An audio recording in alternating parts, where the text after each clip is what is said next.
If you guys are ready, I am ready too. So what I'm going to do here is I'm going to talk a little bit about one of the primary differences between the male portrait and the female portrait is the subtle blending that goes on in a face. Now you see I've zoomed in pretty close here, and I just isolated that just so you can see where I need to change. Now obviously there's a difference in hue, but the main thing is to look at the value. If my values are the same, then I cannot add a transparent color on here to fix this red-green difference, okay? Why not? Well, because if I add a transparent color in there, it's gonna get darker. If these colors are already at the same value and I make this painting darker, well, guess what? It's gonna go too dark, and that's no bueno. I can't have that. It can't go too dark because you don't wanna do that. Value is very important here. So that's why when I'm painting it, I stay a little bit on the light side. I have a little bit of room because I'm to darken or to put the transparent on there that will darken it, but I don't have much room. You can see I've intentionally left this light so I have room to adjust it. So when I paint, I don't go as dark as the reference. I leave some room to make an adjustment. And sure enough, I need that room right here because I'm going to go with the green. Now, if you are already the same value here, just do not add a transparent color. In that case, you want to add an opaque color to it. Now, opaque is going to shift on you, and we'll get to one of those examples in a few shortly. But you don't want to get it darker. Darker is more, keeping it lighter or keep it the same value is more important than getting the hue and saturation right. Okay. All right, so let's go ahead and do it and see what happens. So I'm just going to pull this aside. One more thing. Let me show you another way of doing this. Instead of a window here like this, I can also use the other piece. And by bringing the other piece up to it, I can actually get a more clear picture of the value difference. You can really see now what's going on with the value, especially to back the camera up. You can see how up in here, I've got a pretty big difference in value, really big difference in value right here. But as I get further away, the value is actually pretty close in here. You can see it's not so bad in here. There's still a difference, but it's not as bad as say in here, okay? So you see the values, not too bad, but you can see there is a deficiency between what I want and what I have here. All right, so I'm just gonna move this aside and let's pull the paint up here. And I'm not really gonna spray over here too much because I've already got that pretty well adjusted. So I'm just gonna go in here, right in the center of that forehead, a distance of 1 airbrush length away, putting my hand over this and just 1.5 airbrush lengths away. Spray a little bit there, oops. So I just sprayed a little bit. I didn't see if it went on or not. I wasn't sure. So what am I gonna do? Check, lay it on there and check. Okay, yeah, it moved a little bit, okay. I got a little bit darker, so let's try a little bit more. I really need more in that section. So I'm gonna, from about 1.5 airbrush lengths away, I'm gonna spray another pass. I'm basically making a dot from a distance, okay? I saw it get darker just then, okay? And to me now, it looks like it's starting to turn a little, it's still not dark enough, but it looks like it's turned a little gray on it right there. It looks gray and now it's more orange. Down here, hey, it's starting to look better, okay? It's not quite there, but again, I'm kind of sensing that I may be turning gray. It could be the picture, but this is starting to look grayer than this, so I may have to consider some other options. Let's pull this up together like this and see if this is changing anything, okay? All right, so when I put them together like this, I notice that this is a little bit more yellow. Mine is a little more yellow than what that one has. That's a kind of a reddish color, and this is more yellow. Now, I'm sure this is not transmitting or translating to through the monitor, and I apologize for that. It's the kind of limitation of the computer or the transmission. Even though we got high-end cameras and do all that other stuff, there's still always going to be an issue with the accuracy of monitors when we're going site to site like this. So, but looking down here at the bottom, in here, I see a little bit need actually for more red in here, kind of maybe a red violet or magenta kind of feel. This is kind of a strong yellow right there. I definitely don't want to put any more yellow down here. So I'm going to look up here. I'm kind of looking at this. I'm looking at the values right here. Again, it looks kind of like, it's kind of I don't know, a reddish grayish color, okay, which I don't want, but at any rate, it shows me I don't want to add more blue to it. I just don't think more blue is right, unless I've got an area that's got too much orange in it. I don't think I've got that situation. So, oops, I'm going to get rid of this color that's in the gun, which is the cerulean blue. Now you know why I only put 1 drop in there, because I only needed the smallest amount on there to move it. Now, as I keep adjusting it with the transparent color, what's happening is that the value is getting darker too. So if I want to make it more red or blue or green or whatever I need to do to move it, with transparent colors, I'm actually, every time I add some paint, it's getting a step darker. And that can be a problem if your values are already really, really close together, okay? But it does look better than it looked at when we first started. So I'll give it that. You see the value in here are starting to approach. Now, one good thing about yellow, it doesn't move the value very much. Okay, not as much as the other colors. The colors that don't move the value would be orange, red, and yellow. They don't move it very much. Okay, so orange, red, and yellow, as you can see, when you pick up the bottle, hey, they're already pretty light in value, okay, compared to, say, sepia, which is, dark in value. Looks almost black in the bottle. So the three colors that do not move the value very much would be orange, yellow, red. Okay, so I'm just going to put a drop of yellow in here. Now I know what's going to happen. I know I'm going to get this kind of bluish cast to it because, well, I've had greenish cast because I've had blue in the gum. And let's look at it. A little bit of green in there, but I think that I should be okay with that. All right, so what I'm going to do is warm that. Now, yellow is very dangerous because it's very potent. It's got a triple the pigment load of other colors here. The second thing is so light, it's hard to see it going on until it's too late. So I usually have a lot of trouble with yellow. Let me get Larry. Looks like Larry's trying to come. He's in the waiting room. Let me admit him back in here. Okay, here we go. So I usually have a lot of trouble with yellow, meaning that I usually hold my finger on the button too long and I have to go back to the 5 options after that. If you go too yellow, you got to add violet, and which is no problem. We can handle that.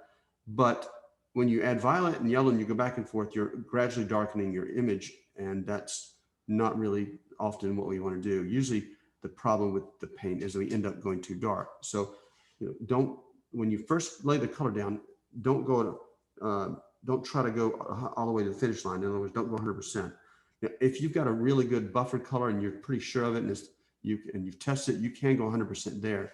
But for other areas where you're not sure of, like I wasn't sure about what was going on down here, so when I sprayed it, you saw me leave it very light down here because I didn't know how dark to make it. I kind of feel like I'm not quite accurate there, but you can see maybe I am. You can see kind of the yellow difference now. This is much more yellow than the painting is. Okay, so I'm just going to go ahead and push that in there. Poor Larry, he's still struggling to get in, I think. All right. So I'm just going to push in here. Let's check the color. All right. So from a distance of about 1.5 airbrush lengths away, I definitely want to protect that eye. Oh, one more trick. If you want to know a trick, it's hard to see where the paint is coming out. So what you can do to help that is put a piece of white paper next to it. And if you want to know whether your yellow is coming out of your airbrush, you can see it because you got a dark background, yellow's coming out. You can't always see it, but this is like a litmus paper because if yellow hits it, you'll know that yellow's coming out of the airbrush. Okay, so from a distance, let's test it there. Looks okay. From a distance, spraying now. Stop, pause, evaluate. Okay, did anything come out? Well, I don't know. It sounded like it did, so I'm pretty sure it did. All right, so yeah, okay, that's a little better. Now, my hues are getting pretty close. My value is still a little bit different, okay? The hues are better, okay? They're not perfect. Now, I'm looking again, this is plenty yellow here, but up here, I still see that kind of grayish color. So let's hit that up there a little bit more. Cover this up here and like that and stop, pause and evaluate. Remember, you can always add more. So we're trying to creep up to the paint, not blast past it. All right, so that looks pretty good. Now I see some areas that look actually really nice, but I do see some areas that are dangerous, such as down here, it looks like my value right here is close enough where I might be concerned about overshooting, okay? And the other thing is that remember simultaneous contrast, when two colors touch each other, our brain pushes them further apart than they really are, but they actually have to touch for this to work. The problem here is I've got a highlight here, along here on the paper from the light, and it's not actually letting things touch. So I'm trying to block that other light out right here so I can see if I can keep the two colors or keep the highlight from interfering with it. A shadow or a highlight will interfere with it. So far I'm okay. I thought I was a little bit too dark right here. Thought this was darker than I thought the reference was darker than I thought the reference was lighter than my painting. I'm still waking up. And, but in this case, I'm safe. The value's looking better up here. I see some improvements, okay? But you can see how that highlight interferes with my perception. And now the shadow does too, okay? So when I hold it down and get rid of the shadow, that's improving my ability to make a judgment. You can see right now, we're getting pretty good. Now I need to darken that spot right there. It's a pretty big difference in there, but you can see I can get a little more precise like this. All right, so what color do I need to darken that? I'm going to think we probably can go back to maybe I think sepia might do it. It's just straight sepia. Now I don't know for sure. Let's just try it and see what happens. Sepia or burnt umber, one of those, but not the burnt umber that's got the extra yellow in it, guys, because that's just too much. Now, the one way I can keep the colors from being too yellow is I can have some red violet in the gun, but I don't have red violet. I've actually got yellow in the gun. So it's, if I'm going to go over to burnt umber, I might have to worry about it, especially if I've got the bad burnt umber, or I'll say bad burnt umber, the burnt umber that doesn't really, that has too much yellow in it already. I'm taking a chance here. So let's see what I've got in here. This color's not too bad. It's kind of a neutral. This is burnt umber, and this is not the burnt umber with the extra yellow. Those who have the extra yellow in it, and I think you probably figured it out by now, you want to add some red violet directly to the bottle. Okay, you want a color, this burnt umber should be pretty close to the color of the brow. Okay, there's a brow down here. Let me look at it. By itself, it's not too far from this brow color. So if you spray it like this, and I've got a little bit extra yellow in mine left over, and you're matching this brow color, that's pretty good. But if you're matching some strong yellow color, you don't want to leave it like that. You want to alter it some. Okay, that's just a bad batch of it. And I don't know the numbers. You can sometimes get in touch with Createx and say, hey, I've got my burn number is way too yellow. Can I do anything about that? They'll want to know, of course, the lot number, which is printed on the side of it. The lot number would be right there at the top. Okay, into the fine print. And you just tell them what it is, and sometimes they'll send you a new bottle, okay, of that. So, all right, so let's go back in here. Let's put a little brown. I just need to darken that spot right there. So from a distance, let's go in here and just hit it. I think I hit it. And this is why it's so difficult. You can't see the change. And by the time you see the change, it's too late and you've overshot. So far, I'm safe because I add a little bit. Now I'm going to add a little bit more. Okay, right in this spot. Stop, pause, and evaluate. Okay, so things are getting closer. It's definitely improved it a lot. But now I can start seeing some hue differences. I see mainly that this is a little bit stronger orange. And now I'm kind of looking down here. The other ones are looking okay. I mean, I think I can probably add a little bit more in some places, but I'm cautious here because if I overshoot it, it's going to hurt my painting. So when you ever get this close, it's probably going to do the stop and you don't do anything. In fact, if you even ask the question, should I go darker? An alarm should go off in your head. An apparition of me should appear before you with a stop sign in my hand saying, stop spraying now because you're getting ready to go too dark. Okay, so if you ask the question, should I add more paint? That means that you're getting really close to the values of your reference material. So that's like a warning, like a red alert. So stop spraying, and you probably want to get away from it and go somewhere else and work for a while. Because if you ask the question, that means you're in danger of overshooting it. And if you overshoot it, it's far more expensive in terms of time, effort, and sanity to repair it than if you just slow down and not make the mistake to begin with. Okay. Now, why am I saying that? Well, I'm saying this because thousands of people before you in my classes have done this, have overshot. And guess what? They're always sad when that happens. Okay. So I'm close enough now that I don't want to continue. I want to stop because I'm close enough where I feel like I'm in danger of overshooting. The only thing I see really going on is I might be able to add a little more red to that later, but I'm not going to do it now. I'm close enough where I want to hold right here. I see more need for red here, maybe some red violet. I think you can see in the highlight how this is more yellow and that's a little more kind of a purplish red. So I do see that. Maybe when I get that color in my gun again, I will throw that on there, okay?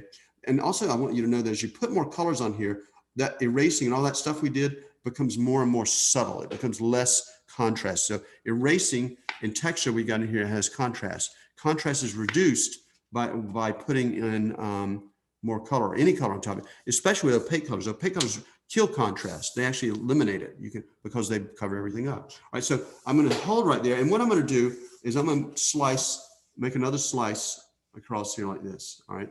But while I've got this color in the gun, why don't I take a chance and see about tinting that hair that we scratched yesterday? Remember that? Maybe this burnt umber in here would be a good candidate to fill in some of that white that we've got going on in here. Because I got some white scratches in there, and I don't want to leave them white. So you kind of see how they look here. All right. And I think that's a burnt umber. I'm going to test it and see. Let's just find out. It might be burnt sienna, but let's just go and tint. Whatever the case, it needs to be darker than what it is, right? So let's just push in here like this. I'm right on top of it. A little bit of this burnt umber that I had in the gun. All right. So it's improving. Okay. It's looking better. I'm trying to stay on it, stay on top of it right here. Because if I spray this, it's darkening everything. All right. Now here's my concern. My concern is this spot right here is too dark already. I don't know if you can see that. I don't know if the camera's picking that up. That's not picking up very well. Let me slide everything down. And then maybe hopefully it's clear. And this is where you notice I slow down. The more complete your painting gets, the slower you end up going because you start becoming careful in measuring. But so this spot right here, to me, is darker than my reference. Now I can test that, can't I? Why? Because look, I've got this piece of paper, and sure enough, that is too dark. Okay, how am I going to deal with that? Well, I do have ways of dealing with it, but so what I do is I tuck that away in the back of my mind, saying, okay, I've got to deal with that later. When the opportunity comes, I'll have to address that. But for now, though, I'm going to put my finger over it and try to cover that up and keep the overspray out of that edge area right there. I'll do the same here. Let's see if I can just, actually, I don't have to there. Well, yeah, let's just see if I can contain that, the values, keeping it dark only in the hair. So I push under the hair here. I stand right on it, almost like tracing it here, like that. And let's just continue putting a little more in here. And usually what I'll do is I'll push it right in here to the same value. So I just concentrate on the area next to my paper there, okay? Instead of the value. Drew, yes. Drew, you're using burnt umber? Is yes, that what you use? Burnt umber, burnt umber. And that's transparent, right? Yeah, transparent. Gotcha. Yeah. Now I could turn it into an opaque color if I just buffer it with some white. Right, but you wouldn't want to do that right now. No, not yet. But I am going to have to lighten it up. Remember, there's only the options I have. I've gone too dark here. Remember, when you go too dark, you've got 5 options. Okay. First option, no, we're not going to kill ourselves. Second option, we're not going to start our painting over. Third option, we're not going to live with it. Now we could live with it. I mean, in some cases you could probably survive. Your painting is not going to die, but I'm trying to, be as accurate as I can. So fourth option is to remove the paint. If I remove the paint, I'm going back down to white. Okay, which is not always a problem. I could remove it with some Windex pretty easily, wipe it off, scratch it off with the blade. That's a little bit of work, but I could do that. I could wipe it off. I could with some sandpaper, but I notice this paper doesn't like sandpaper too much. So I don't use sandpaper on this kind of paper. So don't use sandpaper on the synthetic ever. It causes problems. And I could also use the dowel, although I don't think the dowel is going to do any damage, or erase it. Erasing just take a while. Some elbow grease. I can erase this off back to white and then respray it. The problem with that, with wiping off or taking the paint off, is that when you remove the paint, you leave an edge of some kind, okay? And where's that edge or where's that border going to be? Well, if I remove that the size of a quarter, I'll have a hard edge the size of a quarter right here. And then I'll have to find a way to blend that edge back or to hide it because there's no edges in here. I don't see any hard edges here. The only hard edge I see is right here, which I could run it right up to the hair to leave the edge there. I could wipe everything out and leave the edge right there along that hair. But what am I going to do out here about the edge? There's no hard edge out here. There's no big abrupt transition in that forehead area. So I can't really easily accommodate using a removal method. Okay, so that option number 4, which is the remove the paint, is not going to work for me. Not today anyway. All right, so that leaves me with the last option number 5, to cover it with some paint, to bury it under some opaque color. And that's exactly what I'm going to do. What color do I use? Do I use just pure white? Well, if you use pure white, white is blue, and that blue is going to shift it. It's going to look bad because it needs to be more in the orange family to make it look like forehead. So it's going to look pretty bad if I use just pure white. Okay, now I could use pure white and then whatever it shifts to, I could come in and combine it. In other words, I put the white on there and it shifts orange. Sorry, if I put the white on there and it shifts blue, then I can always put some orange on top of that to kind of adjust or compensate for the blue shift. But the difficulty with that is if I don't hit my orange exactly where I put the white the first time, I'm going to have some strange things going on. So I need to be able to put them on the same place. And the best way to do that is mixing them together or pre-mix your colors before you commit them to your painting. So what I do is I make a correcting color out of white and orange. Okay, so I put a little orange in my white, and that is like putting the antidote in the poison already before you spray it. So what's the ratio, Drew? Pardon? What's the ratio of the orange? Usually about 3 to 1 to start with, but that's just a guess, okay? Because it always depends on the surface you're painting on. For instance, if I'm painting a blue sky and I'm going to lighten something up with some white, it's going to shift blue. But if the sky is already blue, I don't really want any orange in there. I want it to be a blue shift. That'll help me. Okay, so I would add 0 orange to it. If I've got a really strong orange background, I'll put a lot of orange in it first. I mean, huge amounts, like maybe 10 to 1 or something like that of orange to white, depending on flesh tones. 3 to 1 is a starting point. Okay, and what you do is you test it. You spray it on here, and if it still turns blue, you put more orange in there. If it starts turning too orange, well, you put more white in there. Okay, so you balance it, but you're gonna have to test it. You can't really. There's no. I'd like to say there's a formula, but 3 to 1 is my starting point, Jeffrey. 3 parts white to 1 part orange. Okay, so the white is dominant. Sorry, I should have said that. I think I said first 3 orange to 1 white. No, it's 3 white to 1 orange. Okay, because the orange has a lot of tinting power, whereas the white has 0 tinting power, right? It's 0. It's not going to tint anything. It's just white. There's no saturation or hue to white, okay, except for that little bit of blue that it creates. All right, so let me go back to this and take a look. That's a good question, though. I'm glad you asked it. I'm getting, it looks better now. It's not a perfect match, but hey, it's looking a lot better than it did, right? So I'm just going here a little bit more in here like that, darken it. It's not a problem with the color of this. That's not a hard thing to get closer. The problem is the overspray darkening everything around it because I got to hit that just right. I'm trying to mitigate it by keeping my finger on it, but there's still overspray going in a lot of places. So I'll have to deal with that, but we will. I'm just going to try to get rid of those white scratches. So that's better. Okay, it's not perfect, but hey, it looks a lot better than it did when we arrived this morning, right? So I'll take that. Now, let's compare what we've got here. You kind of see I'm a little bit, I don't know, a little bit, my contrast is so low. Notice that this is less visible than this. This is more visible than mine because of my contrast. And so I feel like maybe I got too dark overall or something like that, or put too much, but that's not, that's one of those things where I'm going to exercise option number 3 and live with it. I'm going to leave it because I don't think when I look at it by itself, it doesn't look too bad. But if I needed more contrast in here, if I got too dark, I could just go back and re-scratch that. And I might do that later. Or when I put this color on here as an opaque, I might be able to run the opaque color over it like this in a thin strip and bring a couple of strokes out of here with the opaque color, because I'm going to probably use an opaque color in this. Why would I use an opaque color in the hair here? Why not just a transparent? Well, I'm going to tell you, okay, in the words of John Wayne, I want this to be a consistent coverage. I want it to be even and smooth and slightly out of focus. Okay. When I say slightly out of focus, I mean, I don't want a sharp edge in here because it's slightly blurry.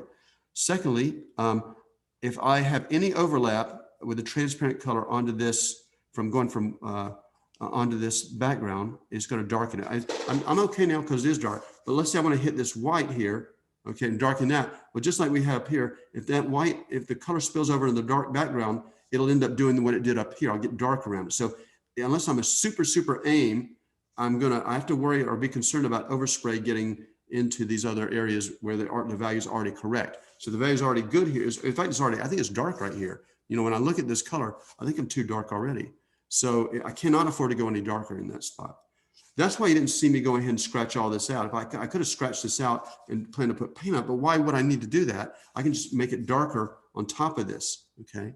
And also I want you to note that I never add the detail. Like I didn't add these on purpose. Why didn't I add these hairs at the beginning? I could have gone very easily, made a hair in here and scratched and erased and put the shape like, you know, we do with the lashes. I could have made like we did the lashes first and then put a transparent color over it. But why don't I do that? What's the problem with that? Well, the problem is if I put the detail in first and I want to adjust this background color, which I'm going to need to, I think, I'm going to probably have to use an opaque color on this. It'll obliterate all my detail, obliterate all this work. So I'm going to put these things are on top and they go last. They're big. Okay. I have a feeling I'm going to have to add some lighter color in here. If I use an opaque color in there to lighten it up, if I went ahead and rendered that out, it's going to destroy all my work. Okay. So I usually say my detail. So here's the sequence. I talked about this yesterday. Let me give it a little more clarity. The sequence is this. First, I block in my colors. Okay. And once the colors are blocked in, we'll do what I'm doing now is adjusting the colors. Okay, because once I bury that white, then I can see where the adjustment needs to be made. So step 1, block in the colors. Step 2, adjust the colors. You can't adjust the colors as you're doing them at the beginning because you've got white surrounding it. But once you get some colors established on here like this, I've covered the white in here now. And now I can see the deficiencies that need to be addressed. Okay. Then step 3, add your detail. Now there's exceptions to this. And if you're working transparent, it's not this sequence at all. With the sequence, what I just gave you was the opaques. If you want to work transparently, you're going to do the opposite. All right. You're going to start with your detail first. Okay. Your detail, your lashes, your texture. Okay. And all that stuff first. Then you're going to make you're going to lay on the color on top of it, which will be a transparent color. And once you lay that on there, then you're going to adjust the colors last. Okay. So you go from detail to laying on the colors, or blocking them in, I guess, and then finally adjusting the colors when you're working transparently. So it's different than what you do opaque. So different philosophies involved. Right now we're using what's called a split buffer technique. We're splitting it. We're establishing a baseline to get us pretty close with the opaque buffered color, the one we matched, and then we're going in and adjusting it with the transparent color. Okay, in theory, it's not too hard. I'll tell you why I'm having, I've probably made it look easy. It's the hardest part is the blending of these colors, of putting the color in there. It's not so much the amount, The amount's pretty clear. You can say, okay, I need more, I need less, I need more, I need less. You can see that. But these transitions from this color to this color, these are a pain. They are difficult. And this is where people, I want to say fail. They don't fail, they stumble and fall on their face, okay? But you can fix this. I'm going to show you in a few minutes how to fix this. Right now, what I'm trying to do is just kind of work my way down. So what I'm going to do is I'm going to make another cut of this. I'm going to remove this. I'm going to go over, actually, this is probably better. Let me stop right now and let you guys go to this, do this step, okay? Because if I do too many steps, I'm concerned that it's going to be too much information. Okay, so this is a simple step. Basically, what you're going to do is you're going to go in and you're going to just cut it a little bit off. And I cut off a good bit. This is probably equal to the width of my thumb. You see the width of that? I cut a good bit off. Now, you could cut smaller segments off, but I really didn't feel the need to that. The other thing is sometimes I'll leave it attached. Like I'll make the cut and I'll leave it attached up here. Okay, and that way I don't lose this. But this is a pretty big enough piece that hopefully I'm responsible enough where I'm not going to lose my my reference pieces. So I'm going to take this down a little bit because I want you to see kind of where they meet together like that. Hopefully that's pretty clear. All right, there we go. I just kind of want you to see what's going on. So your assignment is to kind of lop another bit off, and let me see what you can do with the adjustment. Okay, remember, whatever you do not go too dark. You can get close to it, but it's better to be too light than too dark. Aristotle, as he said, you'll never be sad if you're too light. You will always be sad if you're too dark. So you'd be like, pay attention to Aristotle. He was a great philosopher, but he was also a fantastic airbrush artist. Okay. Well, I think the problem with that is so few of his originals survive after 2,000 years. That's why nobody knows his airbrush skills. Here he was a master of the dagger stroke, and he used a Pache compressor. All right. So you guys ready to do this? Let's jump on it. Let me see what you can do with it. All right. Now, one more thing. I used cerulean blue. You may not need cerulean blue. Okay. The only way to know what you need is to treat it like you were matching a color. Put your window, if you have to, over it and compare the colors to see what's going on down there. So I've got to where I don't really need the window anymore, but the window helps. Compare value first, and then secondary will look at your hue and saturation. Okay. Any questions? You guys good to go this morning already? Are you awake? I know it's got to be early for a couple of you guys. Des, it's got to be pretty early where you're at. Hope you guys got some sleep last night. Okay, so I'll stop talking, stop recording, and then we'll see you guys in a few minutes. There's something I want to add to. When you're looking at this, when you're trying to compare sometimes, remember we talked about isolating colors. It helps me if I cover up something like this. You can kind of see that when you cover up this hair, when you're trying to evaluate these colors here, this actually throws your eye off. So when you cover this up, you see by covering that up, it makes it easier to see what's going on around it. It's like not quite an isolation window, but you're isolating these colors by getting rid of the I say visual contamination of that dark line right here. So by putting your line over it, it might help you evaluate some of these colors through here. Same with this, just cover up the dark things. You can see things a little bit clearer. So I just want to add that little bit there to your growing knowledge base. Hopefully it's a growing knowledge base. Okay. And again, guys, if you have questions or anything, hit me up with a chat message or just go ahead and let me know what you're thinking or what you have concerns about.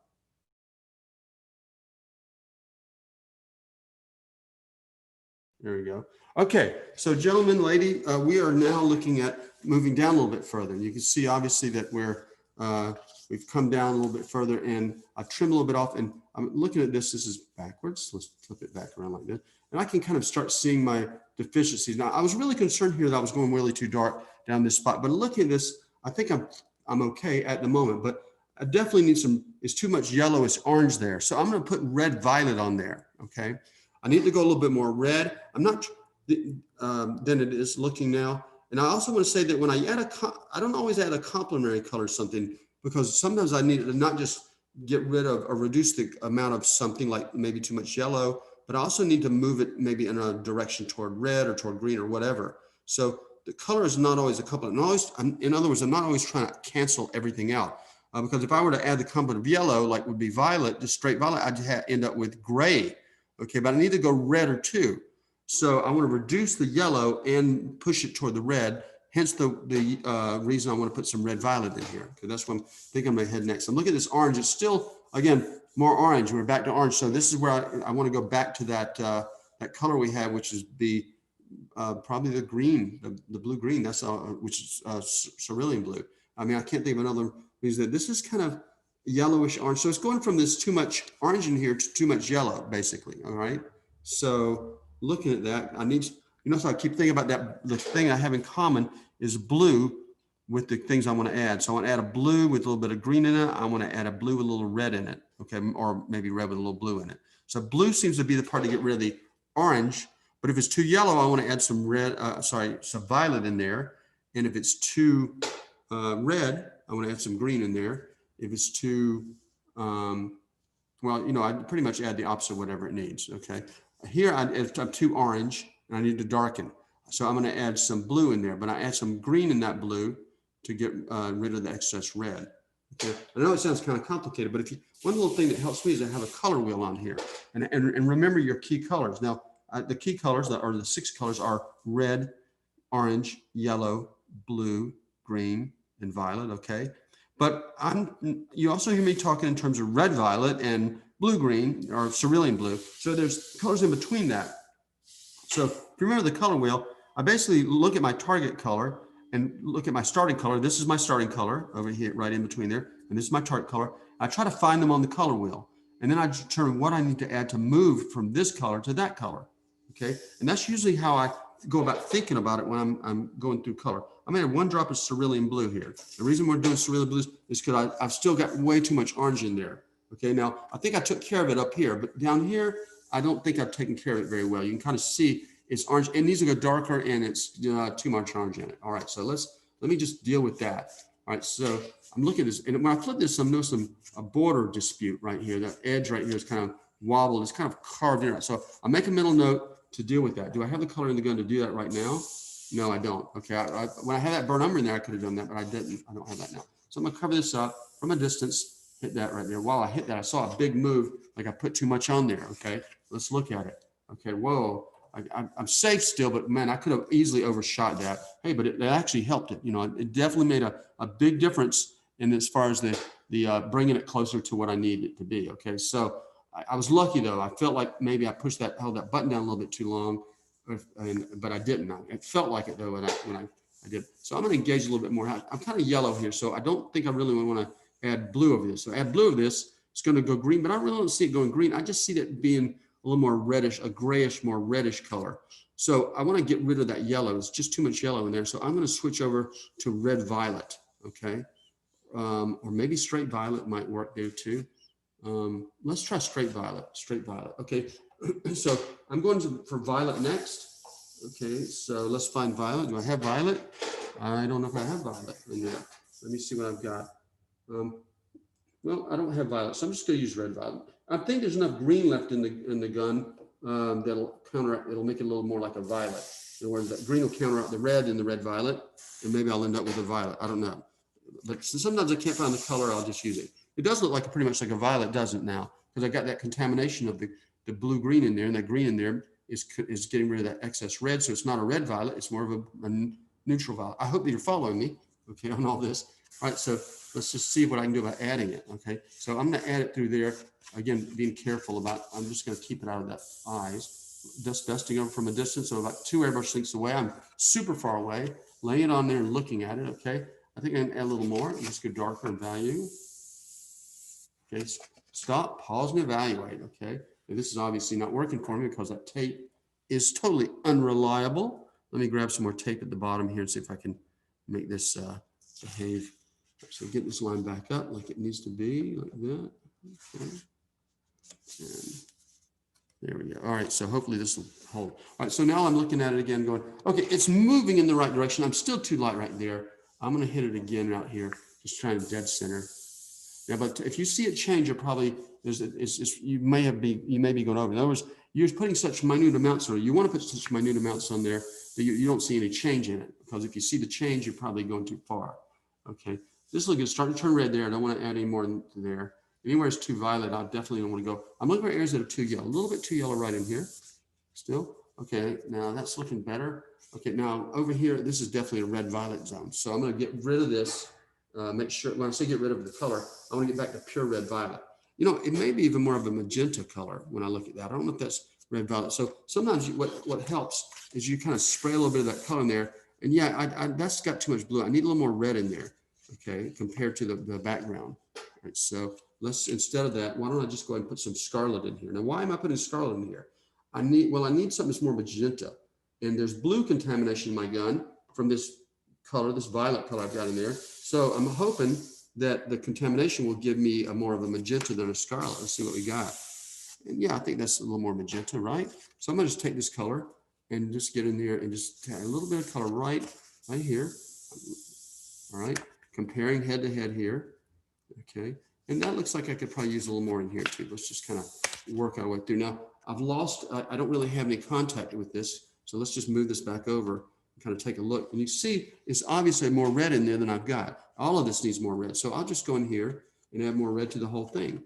More of this red with a little bit of, more, I'll say it's more of a magenta. From a distance, spray, spray, spray, spray, stop, evaluate. Okay, let's see where I did see it start to move. So don't want to go too far. I'm super cautious. Whoa, it's a lot better. Wait, it's a big improvement. Now I feel like I'm on the edge of getting a little bit too dark there, okay? But I think that's within tolerance. This is at the top of the head, so I could stop and fix it, but I don't really think I want to change that. I think that's one of those number 3 where I live with it options. This, however, though, could use some more red. Okay, this needs more red. This reddish blue color in all of this here. This is okay up there, but this could probably stand at a little bit more. So also make sure that you're not leaving your reference down when you're spraying here. Make sure that's up in the air, because otherwise you'll leave an edge, a ghosted edge. So here we go. All right, so make sure you lift that up when you spray. Otherwise the overspray will come get you and it will bite you, not in a good way, the worst way. All right, so kind of laying this in here like that and kind of seeing what's going on. Okay, I feel it's moved in the right direction. So my philosophy is that every time I touch the painting, I want to improve it. I want it to get a little bit better every time I touch it. That's the goal anyway. Now, do I achieve that goal every time? Not always, okay? I'm going to say not always. I'm kind of moving this around to see where this goes. This actually came from up here, so I probably should leave it up there. Okay, and let's just pull the original back here. And you can kind of, oops, that's upside down. You can kind of get in here and see kind of where the deficiencies might be. Leaving that little strip in the middle helps. And another thing that helps me is if I leave that strip in the middle and I just kind of run up and down it like this and compare, the differences. I've got a pretty good match in here. Wow, sometimes it almost disappears in there. That's good. If it disappears, that's really that you're getting real close to the right color. So I'm kind of comparing in there to see if I have enough red in there. I think I do. Okay. I'm concerned that I'm running a little bit dark on that highlight. I don't know if you can see that. A little bit of reddish tint when it should be a white, but I'm going to leave it for now because it's pretty close. So I'm not sure if I should add more paint or not. I'm looking at this, kind of comparing, and I'm trying to look past the hairs in here, trying to look past them so that they're not interfering with me. So I'm going up in here. I see a pretty strong orange in here. But the other thing I see in here is that it's darker. I don't know if you can see it. Let's zoom in a little bit. All right. So to me, there's a dark spot, right? I don't know if you can see it or not where my finger is. Okay. It becomes a little bit darker than everything around it. So in that case, I'm going to consider at some point I may have to put a little white on here. It's darker and it's more orange. It's like an orange hot spot right there where my finger is. Okay. It's very subtle. Yeah, I know it's very subtle, but I'm seeing it and therefore it is there. And if I can detect it, I can do something about it. So in my mind, I think to myself, hey, at some future, I need to come, when I have white in my gun, I'm going to come back and hit that a little bit. Why? Because white is blue. It needs to do two things. It needs to lighten up and it needs to get rid of orange. The way to get rid of orange is what? Add blue. So I also need to lighten it. The way to lighten it, there's only one thing that's going to lighten it up, one paint color that's going to lighten it up, my transparent set. My transparent set it has to be an opaque color, and white is the ideal choice because white is blue. So the white will lighten it up, and the blue shift will actually reduce that orange just too much. And it's a very small area, but it's there. When I back up, I can see it now. I didn't notice it before. I'm like, oh, I got a spot right there. I'm also seeing a spot right there. Okay, you can see it in the screen. So I'm going to have to look at blending this in a little bit. And I think the problem is that this is not that this is too dark, but I think that this is still too light. When I look at it, it's almost like this color is pretty close. That color is not too far. Let's see if we can hide that highlight there. But the problem is if that color is close, if this color is right, okay, then this color must be wrong. Okay, because obviously you can see there's a big difference between these two colors right here. So I need to address that. When I'll get the brown or another color in there again, I will darken that. The color I have in the gun right now is obviously red, and I don't want to give her a big red spot right there, so I can't use that. I have to use a kind of a more neutral. I have a red with a little blue in it right now. So I'm looking, and seeing what's going down, what's shaking. And I think while I've got the red in the gun, I see a spot that I can hit with. So I'm also an opportunist. The reason I'm an opportunist is because it speeds me up. So what opportunity do I see? Well, on the eyelid right here, I see red, okay, right here. There's eyelid, and I don't have as much red in there. So I'm going to use that reddish color to darken with that in that spot, okay? It's kind of a magenta color. So I'm just going to push a little bit darker in here like that. Okay, there we go. And there's too red up there. I definitely don't want to add any more up in here. In here, yeah, I'm going to probably add some red, but I need to put some texture down first. Okay, I don't really feel good doing it like that. So I'm looking for other areas of more subtle red, a little bit of subtle red kind of in this area in here. Okay, and I think that's about it. That's all the red I see for now. Okay, I'm looking around for it. Okay, I do see a little more red, but it's more of a, I don't know, it's not a blue red up by the ear. So you see the way to move faster is use the color while it's in the gun instead of having to go back to it later. All right, so I'm seeing a little bit more red, and I don't know if my red here is going to do that, but let's try. Let's see if I can get in there with it. So here goes this magenta color. Just kind of make that a little more red. And that looks like an improvement, I think. Let's push a little bit up into here too. Okay, so yeah, so that little tweak is pretty small, but you know, I think it helps make a difference. Now, any other place I need to add red? In here, but I don't know if I trust the color that's in the gun to do that. Okay, I don't know if that's a really trustworthy color in there that make that happen, because I'm worried that it's too muddy and dark. And to get enough red in there, it may make it too dark at the same time. So I'm going to hold off on that for the moment. I think I would probably prefer to put pure scarlet in this area in here than this muddy color. This color's got a contamination in it, because I'm worried it would go too dark before I got to see the red. Okay, so what I'll do is the safe way to do is put a scarlet that's not going to darken it very much. And then if I need to darken it after I put the scarlet on there, then I'll do it in two passes. Okay, I hope that makes sense. Okay, so I think that's kind of where I want to stop right there and let you guys take that on. I'll tell you what I am seeing that I don't like is I see it more contrast in my reference than I do in my painting here. I see a kind of a scratch right there. I don't like that. I don't see enough contrast in here between this and this. Okay, look at the difference.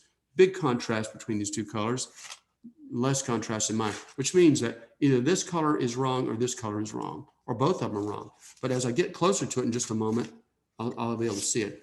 I was hoping to be detecting it here, you know, with a big difference in here, but I think this is going to be too dark. But we'll deal with it in a moment. So I want you guys to go ahead and do this next step. You see what we're doing? We're working our way down like a machine, coming down the page here and refining as we go. And the good thing is it's kind of like I don't want to say a suicide mission, but you know, we're sacrificing our reference here because our reference is being destroyed as we go. So it's as far as proportions go, we don't have much of a way to turn back except to rely on our line art, but that's already inaccurate too. So I have to make sure that my edges, my shapes, and everything are where I want to leave them. And now I'm going ahead and going in and adjusting my hues and saturation and value. Okay, my edges are already established, my position, everything is there. What's going to be giving me a little bit of grief, a little bit of difficulty is the hair on here. Okay, so because of that, what I'll do is before I make the next cut, I'll go ahead and start drawing in the hair. Okay, like that. I'm drawing it in where it connects up very lightly, kind of making a mark in here.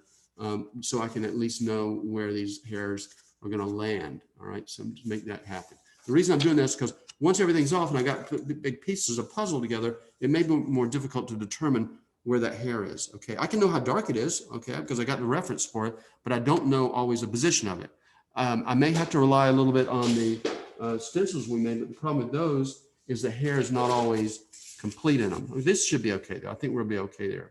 Okay, so just so you know that sometimes I'll print two references just for that reason. Okay, so guys, good luck on this part, and I'll see you guys in a few minutes. Well, not a few minutes. We'll give you guys some time. All right, I'll record it. I figure you guys are getting started hearing my voice already, though.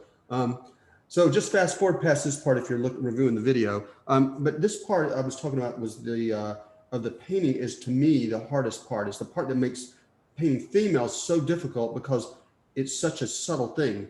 But one of the first tenets of photorealism is that reality is full of subtle transitions that need to be reflected in your work. In other words, subtlety is the key to photorealism. Now, it sounds real simple and simplistic, but subtlety is hard to achieve because, well, the very term itself implies that it's something that's barely there, barely seen. And so what we're doing is we're making small moves. And it's difficult to do sometimes because you're anxious to see the painting move forward. Okay. But I've learned that by moving the painting forward so fast, I end up spending more time fixing stuff than I do actually painting. You know, it used to be 2/3 of my time where I dealing with repairs, but I would say that I make a mistake in every single painting I made. And you see, I have made a bunch of mistakes already in this painting, but I try to make my mistakes small by making small moves. When I make small moves and I make a mistake, hopefully my mistake is small. The worst mistake, I think, or the most painful is when you go too dark. That's just the most difficult because that's backing up is challenging with the airbrush. It's like a car with no reverse gear. Okay. So yeah, you can back the car, but then you got to get out and push it backwards. So if you're going down the road in this car with no reverse gear and you've got a turn you've got to make, you go slow because you don't want to miss your turn. Okay. That's the idea. So you go real slow because the airbrush, like a car, is difficult to back up and lighten up. It just takes an inordinate amount of time to fix things. Like a couple of you've gone a little bit dark in some places, especially with the, I think in the corner of this eye over in here, a couple of people have done that. Okay. And I was in danger doing it too, but I had a little bit of success with it because in my past, I've experienced time after time after time where I had gone too dark. And eventually I got sick of fixing things. And once you get sick of fixing things enough, you take a different path. You learn to slow way down at certain times. And that's the way it usually is for me, is in areas that are vulnerable, like these lit areas, I can go real slow. There's some areas you can go pretty fast, like that block of hair at the top right corner of the screen. This up here, you can fly through that because that's really, that's not a big deal. You don't have to worry about overshooting it. It's going to be dark anyway and so forth. But other things like you can still go too dark, even if you buffer the color, mix and match it, due to usually contaminants in your gun or just missing the color. And that's what's happened up here. So the next step, I'm going to show you how to repair an area that's too dark, as long as you don't need texture there. Let me repeat that. As long as you don't need texture there, this technique that we're getting ready to use will work. Okay. If you need to keep texture, this technique will not help you. Okay. You'll have to go back to the removal method with an eraser or the Windex. I didn't talk about it yet, but you could just simply take some Windex on a paper towel and tap up an area, and that'll actually introduce texture just by the fact that it doesn't remove it all. Okay.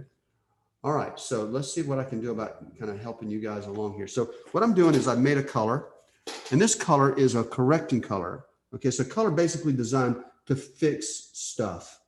Okay. Now, how much white I have in relationship to the orange. Now, when I first talked about it, I talked about a 3-to-1 ratio, but this is not 3-to-1.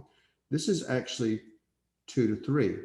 All right, rather 3-to-2. 3 parts orange, 2 parts white. So why did I do it that way? Because it's a pretty dark area in there. It's not a highlight. If it was a highlight, I'd be putting more white in it, but it's a dark area. And this color already is lighter than this right here. So this is going to lighten it up anyway. Now, how much orange do I have? Is the ratio correct? I don't know. I'm guessing. I just took a wild guess. Okay. And if I put it on there and it doesn't work, let's say it still shifts blue, I can always come back with a transparent orange and bump it around. If it turns green, I can put some red on it. If it turns red, I can put some green on it. If it turns violet, I can put some yellow on it. So I still can adjust it on the fly. My main goal is to take care of the biggest problem, which is the value. The value is too dark. Okay. It's just simply wrong. All right. So what I'm going to do this time, I'm going to do something different than I've done before. I'm going to take a pair of scissors and I'm going to snip it, but I'm not going to snip it all the way. I'm going to leave it attached. I'm just going to pull down a little bit on it. Let me grab some scissors here. I happen to have some. I'm in a school, so we got plenty of scissors in here. Let me find some that don't have a strange pattern to them. There we go. All right. So I've got my scissors, and what I want to do is I'm trying to nail this color right here. I really like that. I really like to get that right. And it doesn't look right to me. I don't think it is right. So I'm just going to come in here like this and snip it. Like Devo says, snip it good. All right. All right. So you see what I'm doing? I'm not detaching the whole thing. In fact, sometimes I'll leave it attached at one and just to keep from having to keep up with these little pieces. So let's just pull down and look at it and see what we got here. Okay. So I'm looking at this thinking that my values, but maybe it's not so bad. You know, I'm looking at that. Well, it's kind of muddy, a little bit muddy. So I'm thinking, well, maybe I can get away with it. Maybe not. But is it darker? Is it actually darker? It's grayer. I see it's grayer. Is it actually darker? Yes, it is darker. Okay, now you may not be able to see that, but there's a very slightly darker and grayer than the target color. Let me zoom in and see if that helps you a little bit. Let's zoom right in there. Maybe I can lower this a little bit too. Let's get it so you can see what I'm thinking. All right, let's get it all the way down there. I don't know if I hope it'll go all the way down. All right. So by pinning this down in here, we should have a good chance of seeing how we're doing now. On the screen, it looks lighter. Okay.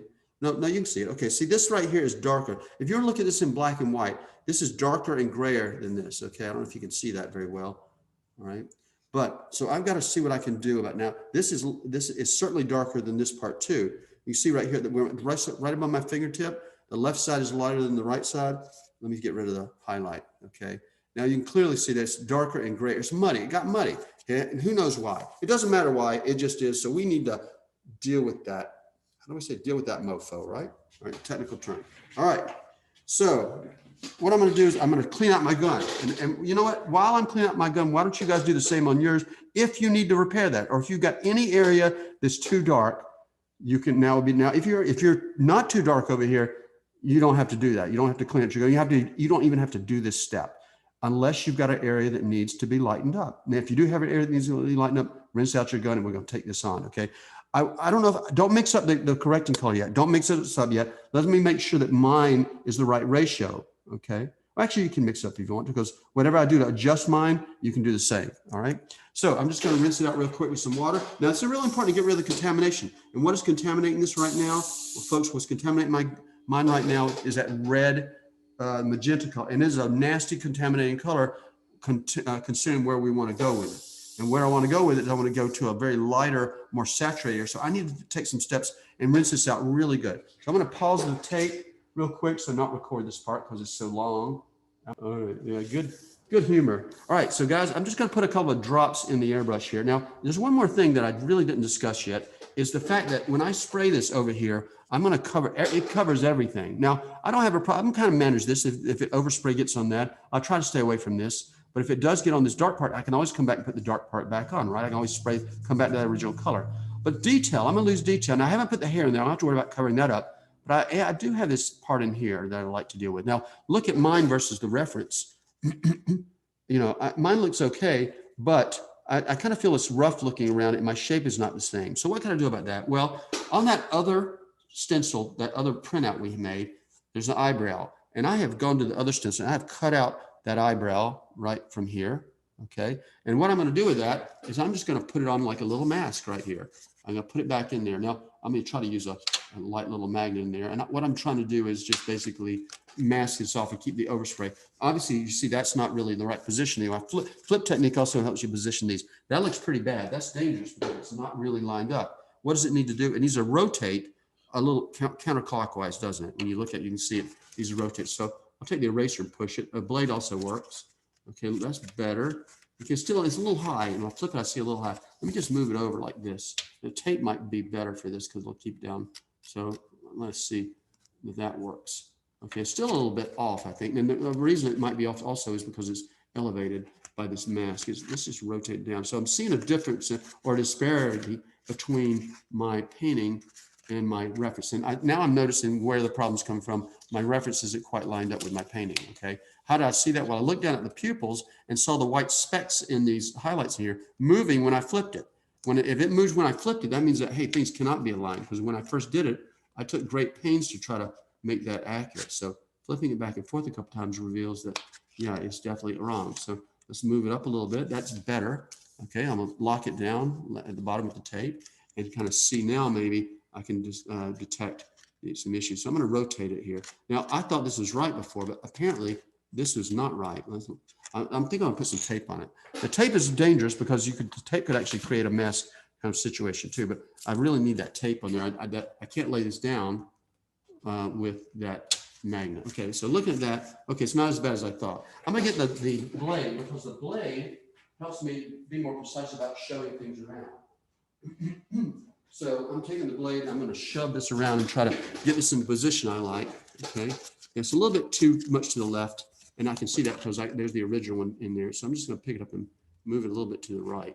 Okay. Now here's the danger.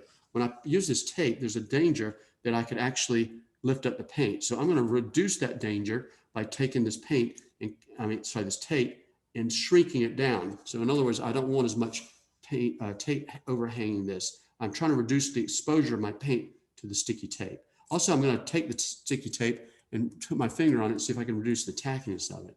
Okay, let me go and put this on the original part of that image. Let me just see if that's doing anything. So let's see if that works here. Okay, that's obviously wrong. So I think maybe I was right in here with the position of it like that. Let's try that. I'm gonna try to hold that down. So that's not so bad, although I think it's sticking out a little too far there. Excuse me. Let's just move it down a little bit here like this. All right, I think I just kind of took a lot of license there. I'm trying to keep that a clean hard edge up there. And I think that might work. Let's right about there. The problem is it keeps lifting up. It's hard to see, but I think that's good. Now I'm actually moving. So this is also an exercise on how to move something. I'm gonna move it up a little bit now. The problem with not having a magnet here is that tape, you're almost like starting over each time you pick up the tape. Okay, so let's lay it down. Okay, I think I'm gonna call it that. I think that's gonna work right there. Now, obviously I've got a difference in what I had the first time and now, and you could, that's where you make the choice. Do you live with it now or do you move it? I'm gonna move it slightly, okay? Just for fun. I really don't expect a lot to happen over here because the values are pretty close. I don't need to work. I need work here though. That's where I need to work. So let's rinse out the gun and throw some paint in there. Okay, it still looks pretty nasty in there, but let's just try the orange in. Let me see if I can get some orange in it. So I'm gonna put 2 drops of the orange in there, just 2. Let's spray it and see what happens. Let's test it. Okay, I'm going over to the right here. I'm gonna test it right here just to see. It looks like it's opaque and see it does cover. Let me spray it on something light and see if we got some contamination in it. Not much contamination. I think I got rid of most of the contamination. Okay, so what I'm gonna do now is I'm gonna go in here and lighten up. Now this is now it's trying difficult because that part is lifting up. The stencil's lifting up. So I am gonna put a magnet on there right there. Just hold that down. All right, so what I'm gonna do is I'm just gonna go in here and spray freehanding this in here like that. And what it's doing is gonna lighten things up. All right, now if it got too orange, that means I need to add more white.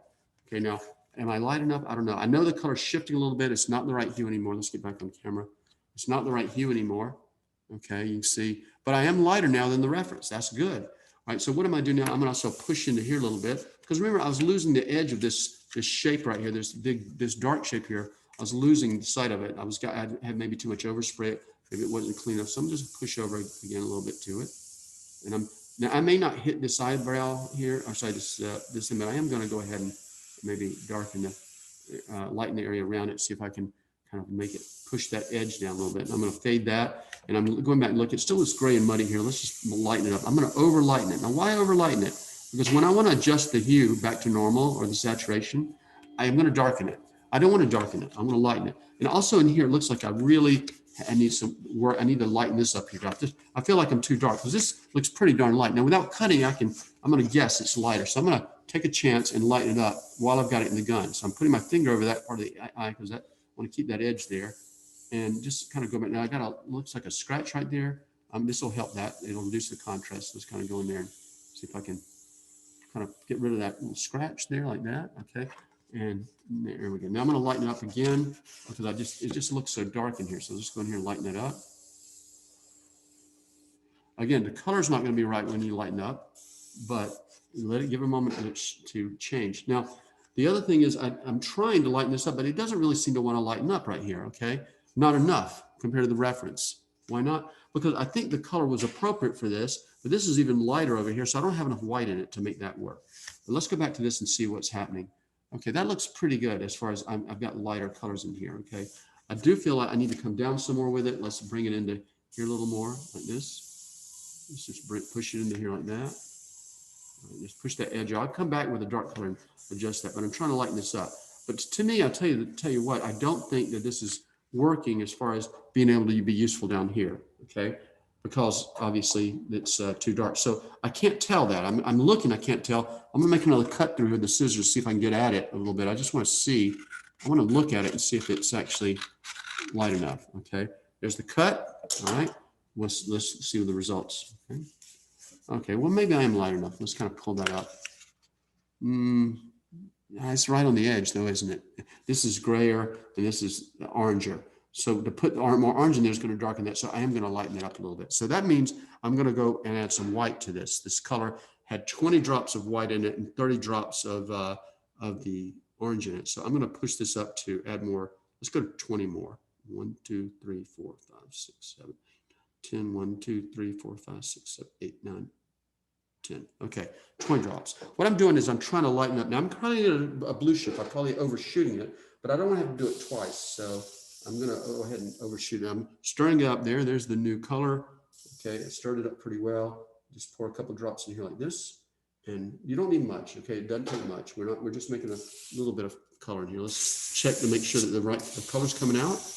And just check it now. When I spray it, we compare what I had the first time. There's what I had the first time. Here's the new color going on.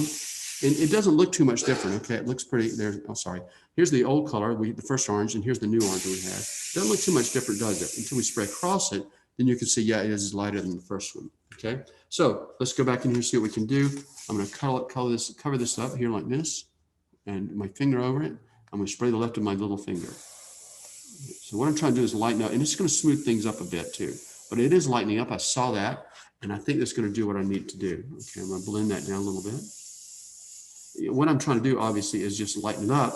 Now, I can do this in here in these areas in here because there's no texture yet. I'll add the texture on top of it later. But if I already had texture in here, you can see that this would have destroyed any texture in here because it would have covered it all up. That's why I don't have this texture on here yet, because I know I'd be needing to adjust the flesh tones. So flesh tones, I don't usually adjust the texture such as a huge amount of texture, which we have around the eyes usually. That's why I use transparency around the eyes. There's always a huge amount of texture there. Okay, there we go. Now I've got a pretty nasty color shift in there. I'm looking around to see if I've gone in dark into other places. Really, I haven't had a chance to, have I? Okay, so I don't really see any other places that are too dark. So hence, I'll go ahead and get rid of my white. Now, obviously, the color's wrong here now. The hue is wrong. The saturation is wrong. I need to fix that. But that's an easy fix, everybody. Very easy. All I need to do is look at it and compare it and say what color is missing. Orange is missing right there, right now. Orange is missing, a little bit too light. I'm going to throw some straight orange on it. First, I'm going to fix, well, by doing that, I'm going to adjust the hue, the saturation. I made the value still too light, but that's okay. First, let's get rid of the color shift. All right, so I got orange in the gun. Let's spray it on here, make sure I got no, there's orange. Pure orange, does it cover? Make sure it covers, because if it doesn't cover, it means you still got white contamination. And now I'm just going to get back here and I'm just going to spray it right in here like this. You see the orange going out. I do see it getting a little bit lighter right there. That means I had some contamination in the gun. Okay, let's compare. More orange, it needs to be stronger. Let's spray some in there. I feel like I've got a little bit of white in there still. So you get a little bit lighter right there. Okay, but it's getting more saturated, and that's what I need it to do. So anywhere it's deficient, I'm going to address it.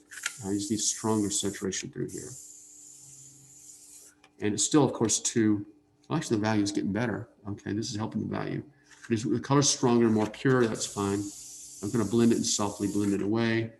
And I think that may be a good start. I feel like, I'll tell you though, it could be an illusion. My eyes trick too. I feel like it's darker in here, or maybe it's an illusion. Okay, well, it's got to be darker there. But I keep thinking that maybe there's a dark smudge right there, but maybe not. So I'm seeing some kind of things that bother me, but I'm not sure exactly what they are. Maybe it just got too dark in here, and maybe that's what I'm seeing. So let's look at this and see, compare that. Okay, it's like maybe it's because I need to saturate that too. Okay, let's try that, see if I can even it out. I've got a hot spot in here. Now, what I mean by hot spot, I mean a place of excess saturation. That's what I think that's what I'm seeing. And sometimes it's easy to confuse saturation with value. Okay, so I'm looking at this, okay, it looks to me like this is lighter still, which is safe, but maybe it's just, I thought it was darker. When I look at it like that, it looks darker, but it's not dark, it's just the saturation. So what I've got to do is mitigate that by spraying over some other color over it. And then what color would that be? That's a good question. What color do I have in the gun? Well, I've got orange in there now. I'm going to try maybe some, I'm thinking violet maybe. Let's try some, I don't think red violet. Let me just try straight brown, like a burnt umber maybe, or sepia. Let's try, no, I don't think sepia. How about sienna? I'm thinking out loud right now about this. How about sienna? Burnt sienna? Burnt sienna is an orange. I don't know if I want more orange. It's too saturated. It's too hot, compared to the reference. I need to desaturate, but I want to put blue on it. Well, maybe I could put some blue on it. Let's go back to cerulean blue, because that seemed to work pretty well for us when we were doing it earlier. I need to dull it down just a slight bit, not a lot. Okay, I'm talking about the minute amount. So tell you what I'm doing. I'm going to run the cerulean blue through the airbrush. Here's cerulean blue, okay? And it's so intense though. I'm worried about going too dark. So I'm running through the airbrush, put a drop of water in there. Now I'm spraying pretty much dirty water. Why? Because I want a small move. There's the color. Now it's just dirty water. Okay. So I'm going to go in here and I'm just going to dust that. Let's protect that and just dust it in like that. I just hit it just then, just hit it just a little bit of color on there right then. I see it turning a muddier color. Do I want it to go that way? Well, let's compare the reference and see if that's actually working for me. Okay. All right. I do think that I don't want it to go greener. Okay. It's improving. Okay. Things are getting better, but now I'm being more particular about it. So I kind of see reddish in here. So I'm thinking instead of this color, maybe I should think about maybe a muddier color. Okay. Sorry, a redder color. Maybe red violet would have been a better color. Like I see red violet in some of that area. So I'm not going to go further with this color. Okay. Why? Because I think that's a mistake to go further with it. I'm being cautious. So this color I'll stop with, and I'm going to switch over to red violet. Okay. Because I think red violet is probably a better solution. Not saying this color didn't have its place, but now I don't think more of the color is going to solve it. This is where it becomes difficult because the changes or the decision you make are for areas that are so subtle, they're barely there. So I'm agonizing, I won't say agonizing, but I'm struggling with this area over here, a small area.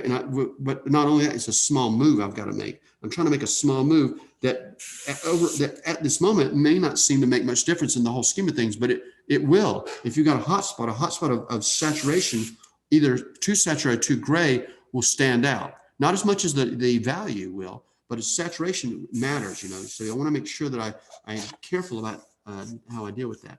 I'm thinking when I keep flipping this, I'll tell you what, it looks like a dark spot right there, but it may not be the dark spot. It might be that's a light spot. Sure enough, it is. So I'm going to take this red violet color to make sure I get red violet coming out here. And I'm just going to darken this around, the area around it like that. There we go. I'll push it like that. And I think that's going to help that look better. All right. So all right, it still looks dark right there. I see that spot. This is, I don't know. It's just an illusion. Let's try flipping it, inverting it like that. Okay. No, it's not so bad. It's not so bad. But you know what? It's better than it was for sure. Let's get this lined up. And the other thing it reveals right now is another deficiency. The deficiency I'm seeing now is, look at the hue in here. The hue difference. Can you see that? I don't know if you can see that. This is greenish and this is reddish. Now, it's not as important because these are shadow areas and shadow colors don't matter, but I didn't notice it before until I put it right on top of it. This color is not so bad in here, but this up here, I see a grayer color, greener color, and I see a redder color right here. Also, this is darker, so I have to plan on going in and go darker. So I'm going to leave that there. Let's take this. So let's just kind of see what we did with the brow, if that made any difference.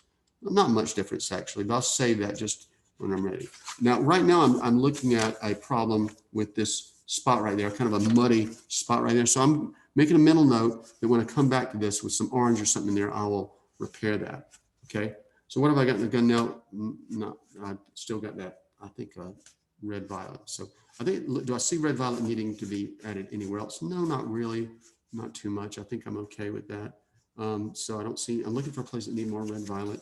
Kind of look through there, kind of catalog it. Okay. I see a little more red on this side. I'm going to add a little more red to that. So I'm going to add a little more red coming through here in this spot right there like that. There we go. And it's going to darken it down. Now, but sometimes the problem is that it's not that you're too light in an area or too dark in an area like this, is that everything around it is too light. So remember the illusion of simultaneous contrast. Okay. So right now, the biggest thing that jumps out of me is that spot right there. That's the biggest thing that jumps out at me when I flip it back and forth. If I come back tomorrow morning and look at it, it might be a different area, but right now, that's the part, and maybe because I've been focused on that area. It may be a bigger problem that I haven't noticed it yet. So one thing I'm going to recommend you do is take a photo of your work and look at the photo. So just take a photo of your work. And you should be taking photos anyway. I forgot to remind you. Take a photo and see if you can use that to evaluate what's going on or what's missing in that part of the painting. So I'm just going to take a picture of it and look at it. And what I'm trying to do is change the context of how I'm seeing this image. Changing context will make a difference in how you perceive it, right? And I want to perceive it in different ways so I can catch the problem. I want to identify the problem. I don't know, there's two biggest fears that artists have. I don't know if you know about these or not yet. I'll share them with you. Two biggest fears. One biggest fear is that they can't do their colors. Their colors are wrong. That's a big fear, okay? Second biggest fear is that their painting sucks and they don't know it. And they put it out there and the rest of the world's laughing at them and they don't recognize the work is so bad. Now, why would they think that? Why? Because we see other people do it. We see people post stuff on social media that looks, pretty rough, but they don't know it looks rough. And so we think that, hey, maybe that's us too. Maybe we're posting stuff that's terrible and we don't know it. So the two big fears are color and recognizing or failure to recognize mistakes. Okay. So that's why you spend some time fixing. Now, when I look at the image here, I'm seeing orange, gray, orange. I'm seeing hot spots in here. The question, both of these can't be right. Which one of them is right? I don't know yet. Okay. I'm going to go with, I think these are wrong. I'm going to think that. Why? A little while ago, sprayed some white on it, shifted. This is over sprayed from shifted white. How do I fix it? Well, I could either make that less orange or I can make that more orange. And I'm going to go for making it more orange, and I'm going to wait until I have orange in the gun again to adjust it. All right. Does that make sense to everybody? Does anybody have questions about what I've just covered? All right. I'm going to stop talking and we're going to let you try to fix something. Not try, you will fix something. But I want you to see the process I go through. It's kind of a struggle, isn't it? I mean, I'm thinking out loud, okay, this doesn't work, this doesn't work. Hey, this is better. Okay, that's a better move. So sometimes it's guessing, because with color shift, you don't really know the outcome. You can predict, kind of give a rough estimation of the outcome, but you don't really know for certain what it's going to do. You know it's going to shift blue, but is it going to shift a purplish blue, or is it going to go into a greenish color when you add it? Okay, you've got a pretty high likelihood of when you're spraying over red that you're going to get a purple shift because the blue shift combined with that. And you've got a pretty good idea when you spray it over yellow, you're going to get a green result. But in the end, you really don't know exactly what you're going to get. You can give it your best guess. So the color wheel doesn't act. The color wheel acts as a compass. It gives you direction, but it doesn't give you the absolute precise color. So I want you to think of the color as a compass for direction, and the color shift being in the blue area, and it moves it toward the blue area. Not precisely to a specific point, a precise point on the compass, okay, or on the color wheel. All right, you guys ready to try this? All right, I'm gonna let you guys give it a shot. I'm gonna pause the recording and let you guys take it on. I'm probably gonna run go get Sylvia because she has messaged me and says she's about ready. Let me check on her. She's right. She doesn't have it. She can't drive yet because she doesn't have her license, but she can't get a license until she gets her social security number. So she's just waiting on all that stuff. So meanwhile, I'm Drew Uber. So how do you make a transparent flesh tone? Well, you make a transparent flesh tone by mixing the color just as you normally would, except use no opaque color, no white. How do you test it though? Well, you test it by spraying out a gradient from light to dark, and then move that gradient along to reach the target area value, and then you can see what color you need to add to it. Okay. So don't worry, you can keep on painting. We're not gonna, I'm just kind of giving you a behind the scenes thing about what we're working on right now. Well, you guys do that. Sylvia's got a test color up there, and she's just going to make our color for us real quick. Also, I want to show you something else if I can find it here. I had another object I wanted to show you. I just brought from the other from home. I don't know what I did with it. Let me see if I can look around for it. Oh, there it is. I want to show you what happens when you try to shrink a stencil down. Shrink a file down to make a smaller stencil. So I'm going from the big stencil to a little baby stencil. So basically we're going from this stencil, this size stencil, to this size, half size, okay? But I want you to see what happens when you try to cut that, okay? See what happens, it completely falls apart in here. Bless you. So it'd be nice if we could just shrink it down and make a cut of it smaller, but it's not possible. Sarah. Hey, Sarah. How's it going? Okay. One of my instructors have arrived here. Okay. All right. So, guys, if anybody needs more time, raise your hand. I think everybody does, right? Everybody needs more time. Don, you need more time. You're still working? Okay. No rush. No rush. Just checking in. Okay. And to give you more time, Sylvia's going to be, while you're doing this, Sylvia's going to be getting our next color ready, and she'll get the formula ready. Okay. So just take your time. It's no rush, guys. Just take your time. We're doing fine. This is a pretty big obstacle that we're jumping over today. I'm going to stop recording. All right, so guys, this is the formula for the transparent flesh tone. Now, the way you make a transparent flesh tone is that she did the same thing that we did as far as colors match, but what she tries to do is take this gradient and slide it along until the value is close to your reference material. And if once the value is close to your reference material, you can start seeing the differences in the hue and saturation. That's what she did. Like that's too light, and this is too dark, and this somewhere around here is just right. Just slide it until it matches. But by spraying a gradient, that's the substitute for spraying at 100%. You can find the value by the gradient, but we really don't spray it 100% here because we're clearly working on just the hue and saturation. And what do you need, Sylvia? White. And we're working with a transparent color. So it's the same procedure as far as what you add to it as the buffered color. The only difference is you don't add the buffering component of it. You leave it transparent. But the difference is in the testing of it, which is quite different. Okay, let's see if I can focus that. So there it is. So guys, when you have a moment, I guess anytime you're ready, we're going to take a look at mixing this color, all right? So this is the color. The formula is on the wall. This is a transparent flesh tone designed to go on the nose and under the eye. So so you see we're working our way down the face here. And we should move pretty quickly. I mean, the cheeks and all won't take that long. We should be getting down to the round of the mouth this afternoon without any problem. So, but I do want to spend some time on this around under this other eye. That eye there has got a lot of texture. We're going to use some stencil work on that to see if we can speed up the process and see what else we can do to make things happen faster.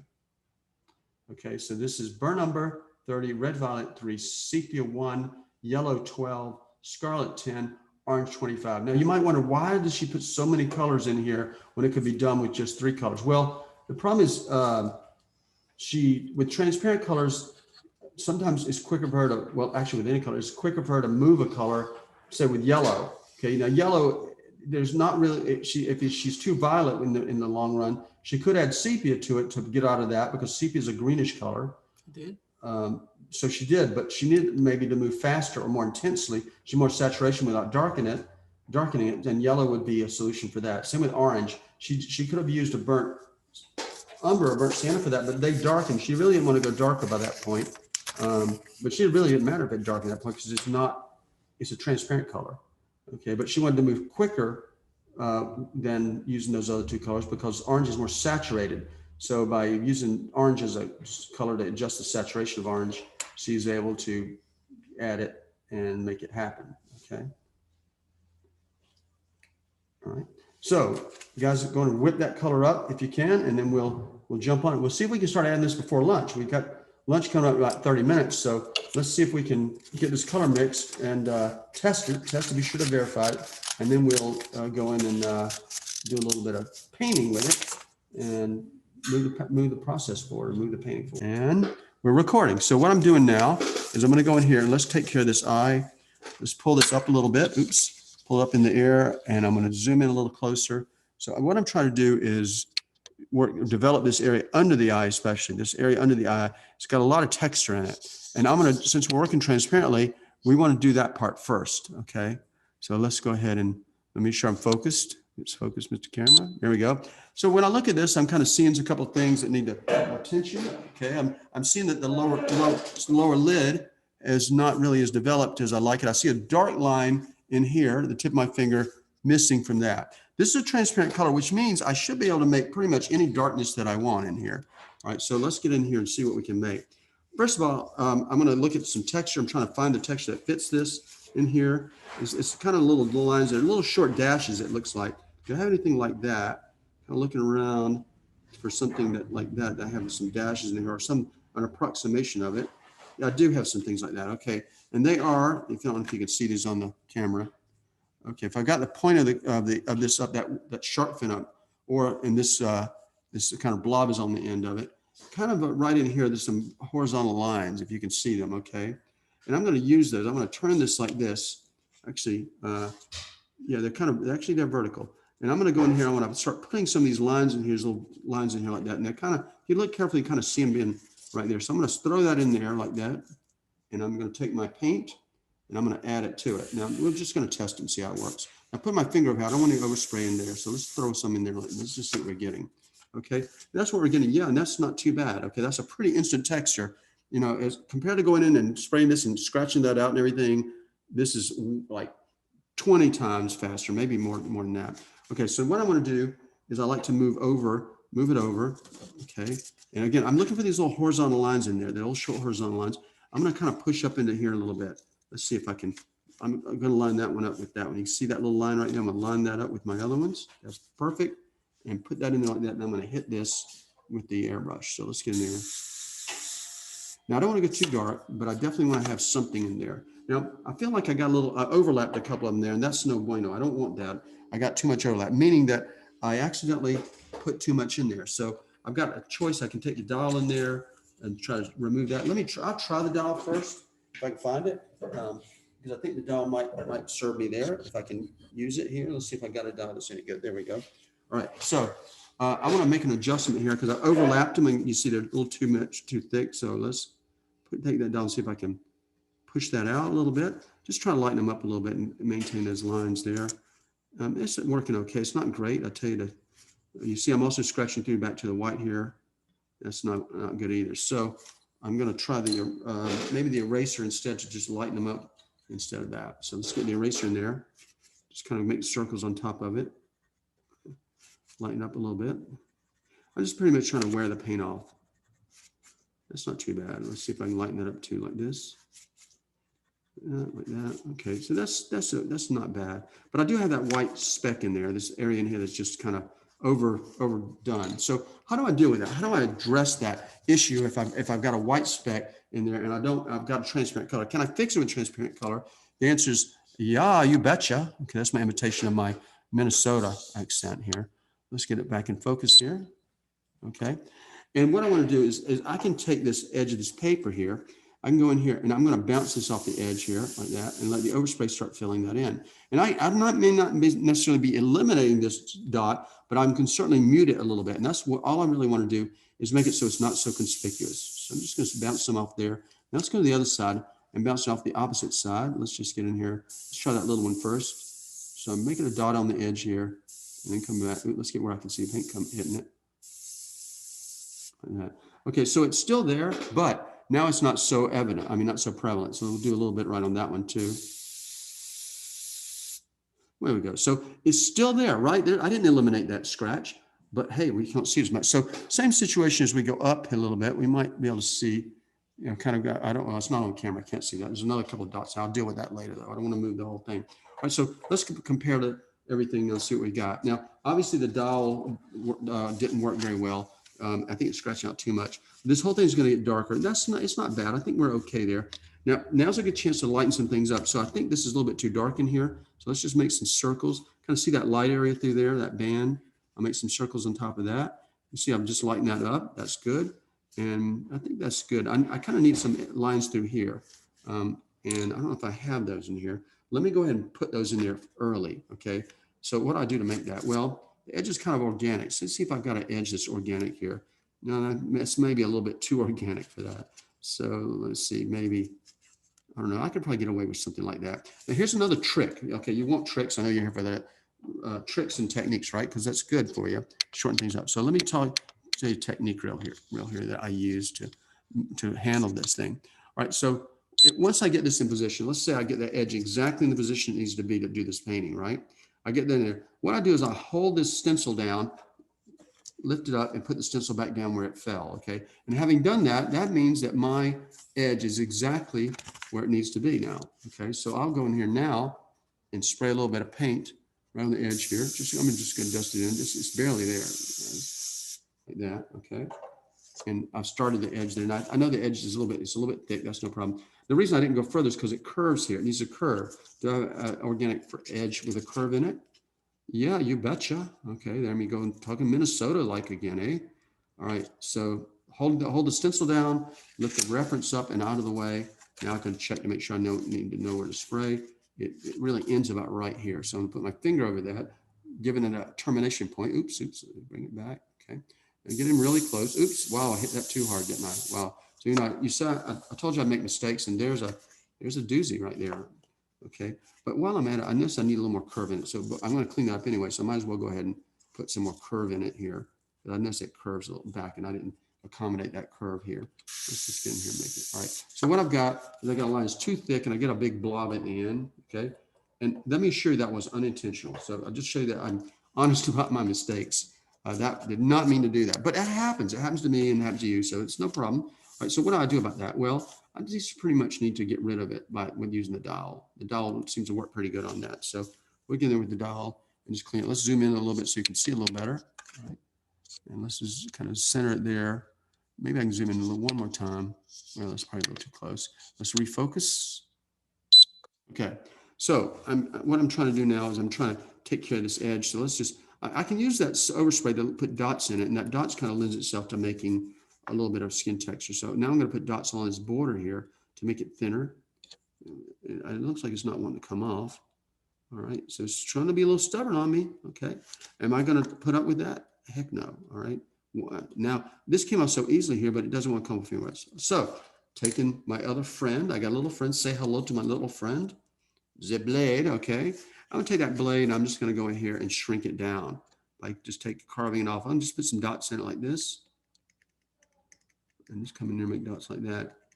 And what I'm doing is just, you know, taking paint off and leaving a little bit of a thinner line there. Just come in here and just kind of taper it off a little bit more. I'm leaving some of that debris in there because that debris actually will enhance it. Okay, so I think that's about thin enough. Let's break it up right there. I don't want it to be a continuous line. Break it up right about in there like that. So these little lines and little dots I can make with the I would say with the blade give me a little bit more precision. Where does this go? It goes on up into here. Let's push up into here like that. Okay, and if I got overspray, I could probably do this one too, but it's in the overspray. See, I'm putting a highlight through there with the overspray, right in the overspray, but I need a little background. Watch out for this remaining stuff. You may want to go and clean. I don't want to clean it up, sterilize it, but I noticed that this, I don't want to look like I've got a white outline around. You see that I'm trying to blend it. Everything should blend and transition, fade into each other. All right, so that's why I'm just kind of fade it back a little bit.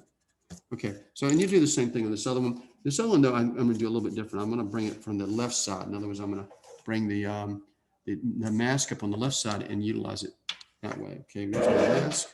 My mask has been put down. I'll pick it back up again. So in other words, this time I had the mask on this side, but I really need to have the mask on this side of it because that actually is more in keeping with the where the spray is. So I'm looking for a curve that corresponds to that. That looks pretty good right there. So here's what I'm doing. Hold the stencil down or bend the stencil back out of the way. Lay it back down in the same place and go at it. So I'm just going to go in here real close. I'm not going real dark though, you see that. Staying close, so I don't have as much work. So there is a pretty exaggerated account or a pretty exaggerated version of it. So obviously, I'm going to see if I can shave that off. It looks like it ends about right here. Okay, I'm gonna zoom the camera in a little bit closer too. Let me focus it here. Okay, so I'm going to end it about right here, and then I'm just going to get in here and see if I can void out some of this with the dowel. And sometimes it comes off easy, like that. It's come off pretty easy. But on the other one, wow, it just didn't want to. And I think one of the keys here is I put a lot more paint on it this time, and that should be giving me an advantage. I think sometimes the tool likes paint on there, like the blade certainly does. The blade doesn't like to scratch when there's not a lot of paint on it. Now, obviously, I'm too dark. So let me show you what to do when you're too dark. I'm going to break this line up in little pieces here because that's the way it is in the reference. It's not a solid line. Break it up, break it up. There's going to be a highlight underneath. I already have somewhat of a highlight there. And it's too dark still. You see it's too dark. I'll make it a little thinner to see if I can help that. But to lighten it up, what I'm going to do is I'm just going to take the eraser. I'm just going to run the eraser over it in little circles, just very gently to gradually lighten it up. So I'm running it over it like that, and it's taking that dark line and doing something with it. Like that. Okay, so that's a little bit. Now this is a subtle thing, but it's there, so I want to put that there. Now for the rest of it, the reason I did this is because there's the other lines kind of go this way, not much though, and so I'm going to put a little more noise in here. So I'm just going to find this place where it was. Where were we? We're right. I think I might be upside down here. Maybe that's why I can't see them. There we are. This is right kind of. There's the sail fin like this, right below that in that spot. And here you kind of see these horizontal lines. Sometimes it's hard to see them when you get a lot of overspray on them. Okay, but I'm just going to go ahead and add a few in here like that. Okay, just going to add a little noise in there. And I'm going to be lighter here because it's not much to it. It's just kind of like that. Okay, just very subtle. I think I need to be less subtle than that. All right, let's get back in there and there we go. And let's put some in there too. So you see I'm kind of doing it piecemeal by adding a little bit here, but I wanted to keep it subtle. I'm trying to get a transition here. So let's take another look at it and see what's going on here. Okay, I think that's better. That seems better. Now, some areas are going to be a little more solid and dark in those, but all I'm doing right now establish texture. There's some small little texture in here. Do I have anything small like that? Maybe something like this in here, like that. Yeah, that's a small texture in there. You see it going on? Oh, that's really nice. It really adds a lot. You kind of see how small that texture is, very subtle. Now, don't worry about the background. We can come back in later and add a little more background to it. In other words, we have the option to come in and just adjust it. Like there's some areas in here that are going to darker. Yeah, I see them, but we can fix that later. Okay. All right. So the other thing that you're going to want to do is we're going to add a little line right here to add that line. And the way I usually do that is I'll put a mark right here. Let's see if I can find the mark. There it is right here. Put the magnet to it like that to hold it in place. And then all I need is an edge coming from the other direction. It can be anything. It's a pretty straight edge, so I'm really not going to sweat it. But how do I know? I've got a long piece of paper here. How do I know where it starts and ends? Well, it's simple. I'll mark it on the paper. There's where it starts, and about here's where it ends. So that's the part I'm going to do. How wide is it? It's pretty darn thin. Okay. So I'm just going to put a piece of paper next to this right here. It's looking like about that wide right there. And put my finger there to stop that. I really don't need to. It'd probably be better to fade it, but all right, so there we go. It's pretty dark, so let's go ahead and put some paint on there. Now, if you're not sure about how dark to go, stop and evaluate. Pause and evaluate. Let's just lift that up and peek up under there and see what I got. I don't think that's dark enough. Let's look at this here. Let's kind of compare. It's not dark enough and it's not wide enough. So I'm going to put some more paint on there. I'm going to give a little more width to it. Just bring this up to it like that to hold that down. And start with a fresh area here. Make it a little wider. Like that. All right, really punch it up. This is pretty dark. All right, let's see what we got. I'm gonna go ahead and remove it because I'm pretty sure that's good. All right, so looking at those, compare what we have. Okay, it's there, but you know what? It's a little bit too thick now, right? It's a little thick, so I'm gonna thin it down. And to thin it down, I'm gonna use the blade. Now I'm gonna warn you, the blade is not gonna give you a clean line as a paper will. So, but I need it to be about 2/3 of that. So I'm just gonna come in here, scratch that off that side off like that. Adjust it. Now I can't scratch on that side because I have a white line in that lid, but here this is going to be white anyway, so I can go ahead and scratch all this off because I have a buffer color going on top of it, and it'll get rid of all that. It'll even everything out. Okay, so that actually is not too bad. The angle's not perfect. Okay, I see that, but I think we're doing pretty good as far as getting this the way it looks. It's kind of, it needs to rotate. I may come and rotate that later. While I'm at it, I see that highlight right there. Let's put that in there or bring it back. And the reason I do that is because it gives you visual clues. There's a whole bunch of little highlights on here, little dots. Actually, I'm just going to put them in there because I've got it in my hand. This is a series of dots. I might maybe better off with the dial here, but just dots. These are basically the little shiny dots that are part of the root area where it connects to the lower lid. Okay, this is going to be a highlight through here too. We'll scratch that, but right now I'm looking to see if I need to adjust anything else. You know, maybe a couple places in here and a highlight right here. So these are subtle things. I'm going to bring the highlight back. Well, it really needs it there, doesn't it? And that too. And there's a little dot here. So they're just pretty easy, but you got to hold that blade, not like a pencil. You got to really lay that blade down. Okay, and I see some things that are going to have to adjust, but I will get to those. But this is a good time to look at. I'm going to darken this band right here to make that stand out. This looks okay. I might be a little dark, but it's hard to judge that yet. But I think I got some basic texture in there. It's basic. It's not looking sterile anymore. So I'm going to stop, let you guys take this on. Are there any questions right now about this? All right, I see it's about 1 o'clock. So you can either eat now or do this now. What I'm going to do is I'll stop and we'll start again at 2, but I'll give you, we'll see where you are. I'll check back in about 2 o'clock. And if you need more time or if you're not back yet, don't worry about that. We can officially start at about 10 after 2. That'll give you 10 minutes to work on this. But if you need more time, it's not a problem. So either you got 2 choices, finish this or catch up what I just did with a fresh memory, or go eat now. And either way, I'm going to stop broadcasting this. I'm going to stop recording.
Pause it now, pausing it.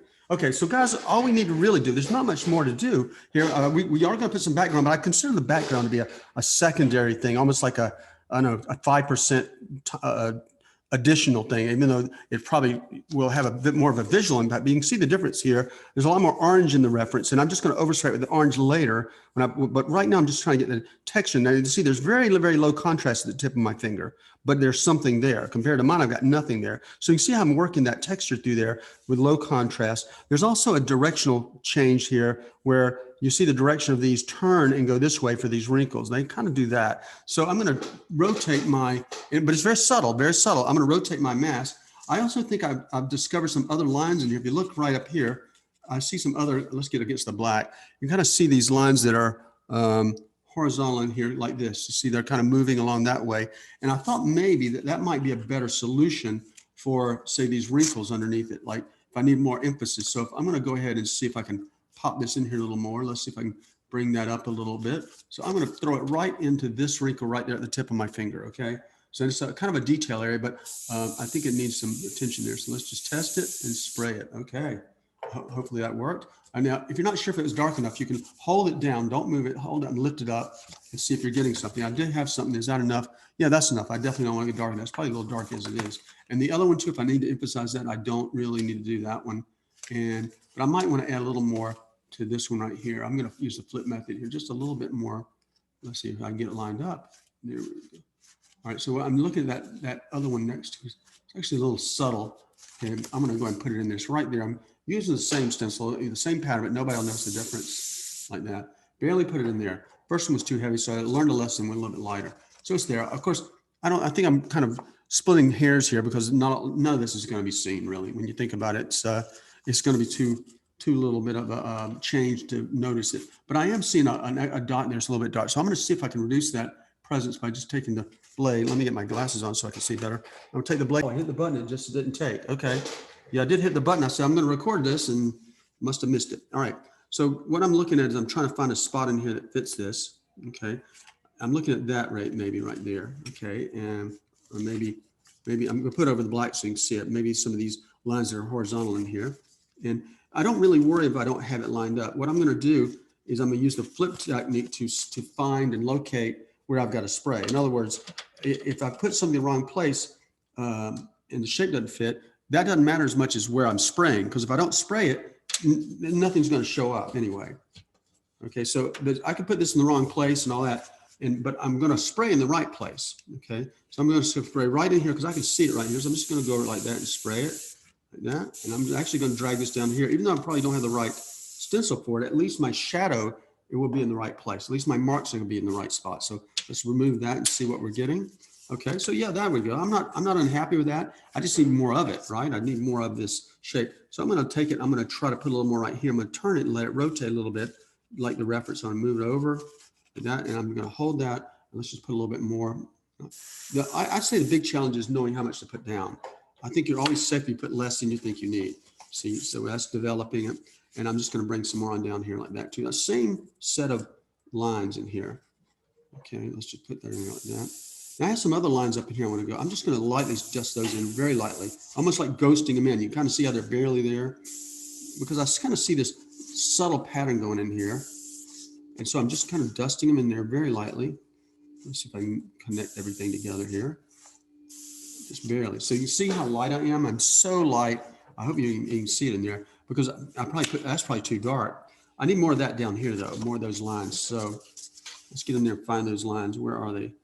You know, once I get it dark, they're harder to see. So I'm just holding them over here. And it looks like these are them right here. These are they, or these are them right in here. So let's just spray a little bit very lightly in here, connect them up there like that. There we go. Okay, so you see what I did? I'm just kind of trying to get this direction. Let's look at this and see. I hope I'm subtle enough. And now I see I can use some more up in here. So without this texture stencil, it'd be a lot slower going, I tell you, like that. Okay, there we go. So I'm kind of moving down into this. Looks like they fade out or become more like dots. Okay, they're less of it. So I'm going to go into one of these areas that's got more dots to it right in here. And I'll look at the reference this time. Okay, and I can see that I got a little more color in there like that. See what I'm doing? I'm adding dots to it. And these are, I see some bigger dots in here. Let's see if I got some that can accommodate that. Maybe over over here. Okay, now I'm showing you this. I'm gonna put my hand behind it. See, these are bigger dots right in here behind my hand, or a little more space between them too. And I kind of seeing that in here. So I'm gonna go ahead and see if I can make that happen. Just going in here like this and just kind of dusting in like that. Okay, just subtle. They need, when they get down to the nose, they need to go darker. Yeah, okay, that looks better. Now, if I get somewhere they don't belong, and I certainly did this time, I can just get rid of them. Like, for instance, I shouldn't have any in here. So let's just get rid of those right there. Okay. You can also put a mask on it, but sometimes I think it's clear to just go and erase it afterwards. All right, so that's developing pretty nicely here. I think I need a little more contrast, a little more going on in there. Okay, in that spot. Just not quite enough contrast. So I'm going to go back and revisit it here. Let's get in here. And this is where I was with it. Let's just get in here and go a little heavier with it like that. All right, like that. Okay, more contrast is what I'm needing. Okay, and that's getting better. Now this is eventually going to become solid in here. Okay, I see that as I get down to the nose. This is broken up, but it becomes a little more solid, less highlights in there. Okay, and this over here starts getting pretty subtle down here. So basically the texture fades out to nothing. Okay, so I need to make that happen in my drawing or my painting here. So I'm just going to get me a kind of a raw texture in here, and I'm just going to fade it out. Fade it out with the airbrush. That's the best way to fade it out. So let's put the magnets on here and hold it, because I'm trying to hold it with my hand. And I'll look at the reference here and see where it fades. By here, it should fade out. So I'm gonna go in here, spray a little bit. I don't think that's a good place for that texture. Let's see if I can move it like that. Okay, I'm just gonna go in here like this and spray. Kind of let it just fade out as I get into here like that. I don't know if that was any good or not. You really don't know the results until you remove the mask, because it's really impossible to tell. Okay, yeah, that's not bad. That fades out nicely. Now is my, so let me tell you what I'm looking at here. I'm not looking so much as the pattern as I am the level of detail. So the pattern might, do this, have these long squigglies, it might be dots, but it's the density of it, how close they are together and how big they are. That's the thing I'm looking at here. I'm really not paying attention to too much else. Okay, so that's getting there. Now I do see some problems here. I see like I need to take care of that. Because I've gotten too dark or something there. So let me try the dial first to see if I can kind of suggest some lines going this way. Oh, I'm smearing. I wet it with I wet it with ammonia and had a problem there. So let's see if I can fix that. I really don't know if I can fix that or not with this. I may have to get the blade, but let me try. I'm just scratching some scratches through here. This. That's not working too well. Let's try the blade. Okay, the blade's going to give me a little bit too clean a cut, but I'm trying to get some more direction and lighten up at the same time. Okay, yeah, that's okay. We'll try to lighten it up by scratching out some of this so there's not quite so many of them. Now I'm going to try to follow the direction of the grain of the skin here. Just going to follow it in here, break that up a little bit.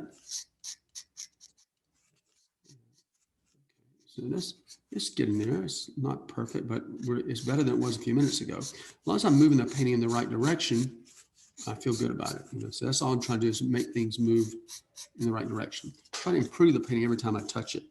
Okay, so I'm flipping it back and forth, kind of looking at some things here. Do I see things that need to get lighter? I see kind of a highlight right there. So let's come in with the eraser and make that lighter right there. I see a couple of areas right here that are light. So what I'm doing is kind of bringing some highlights, and they're basically removing some of these little dots to make the highlight. Because you look at the highlights, they're really just that. You're seeing where you've got no texture or anything. It's just blank areas almost in here. And this is going to get all dark in here, so I'm not really doing anything in there. This is going to become more subtle as I spray it. Let me go ahead and demonstrate that. I'll just go ahead and spray a little bit in here like that. And you can watch it become a little more subtle here. And like that. I'm not going to go too far now. I do want to keep that high contrast, but I'm basically lowering the contrast with this paint. All right. Okay, and then I'm gonna darken a couple of places here.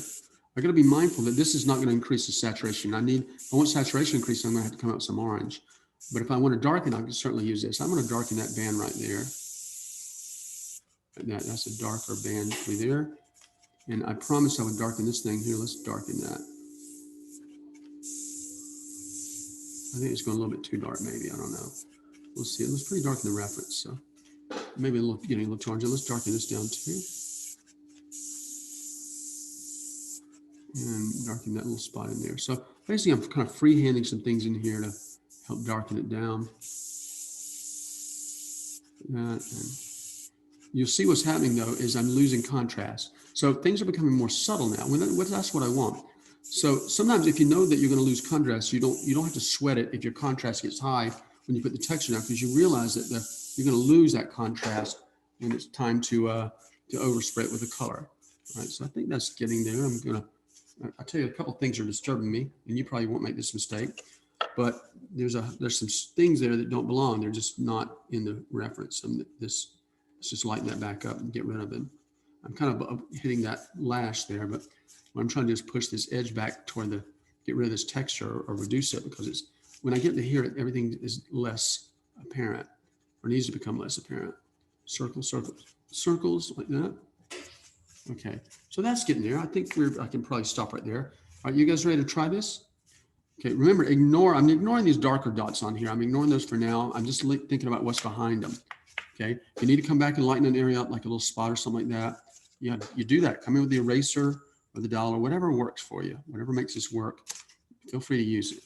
Okay, all right, so good luck with this. And I'm using the same color, by the way, the same color we used that we made a little while ago. Okay, and I'll stop the recording.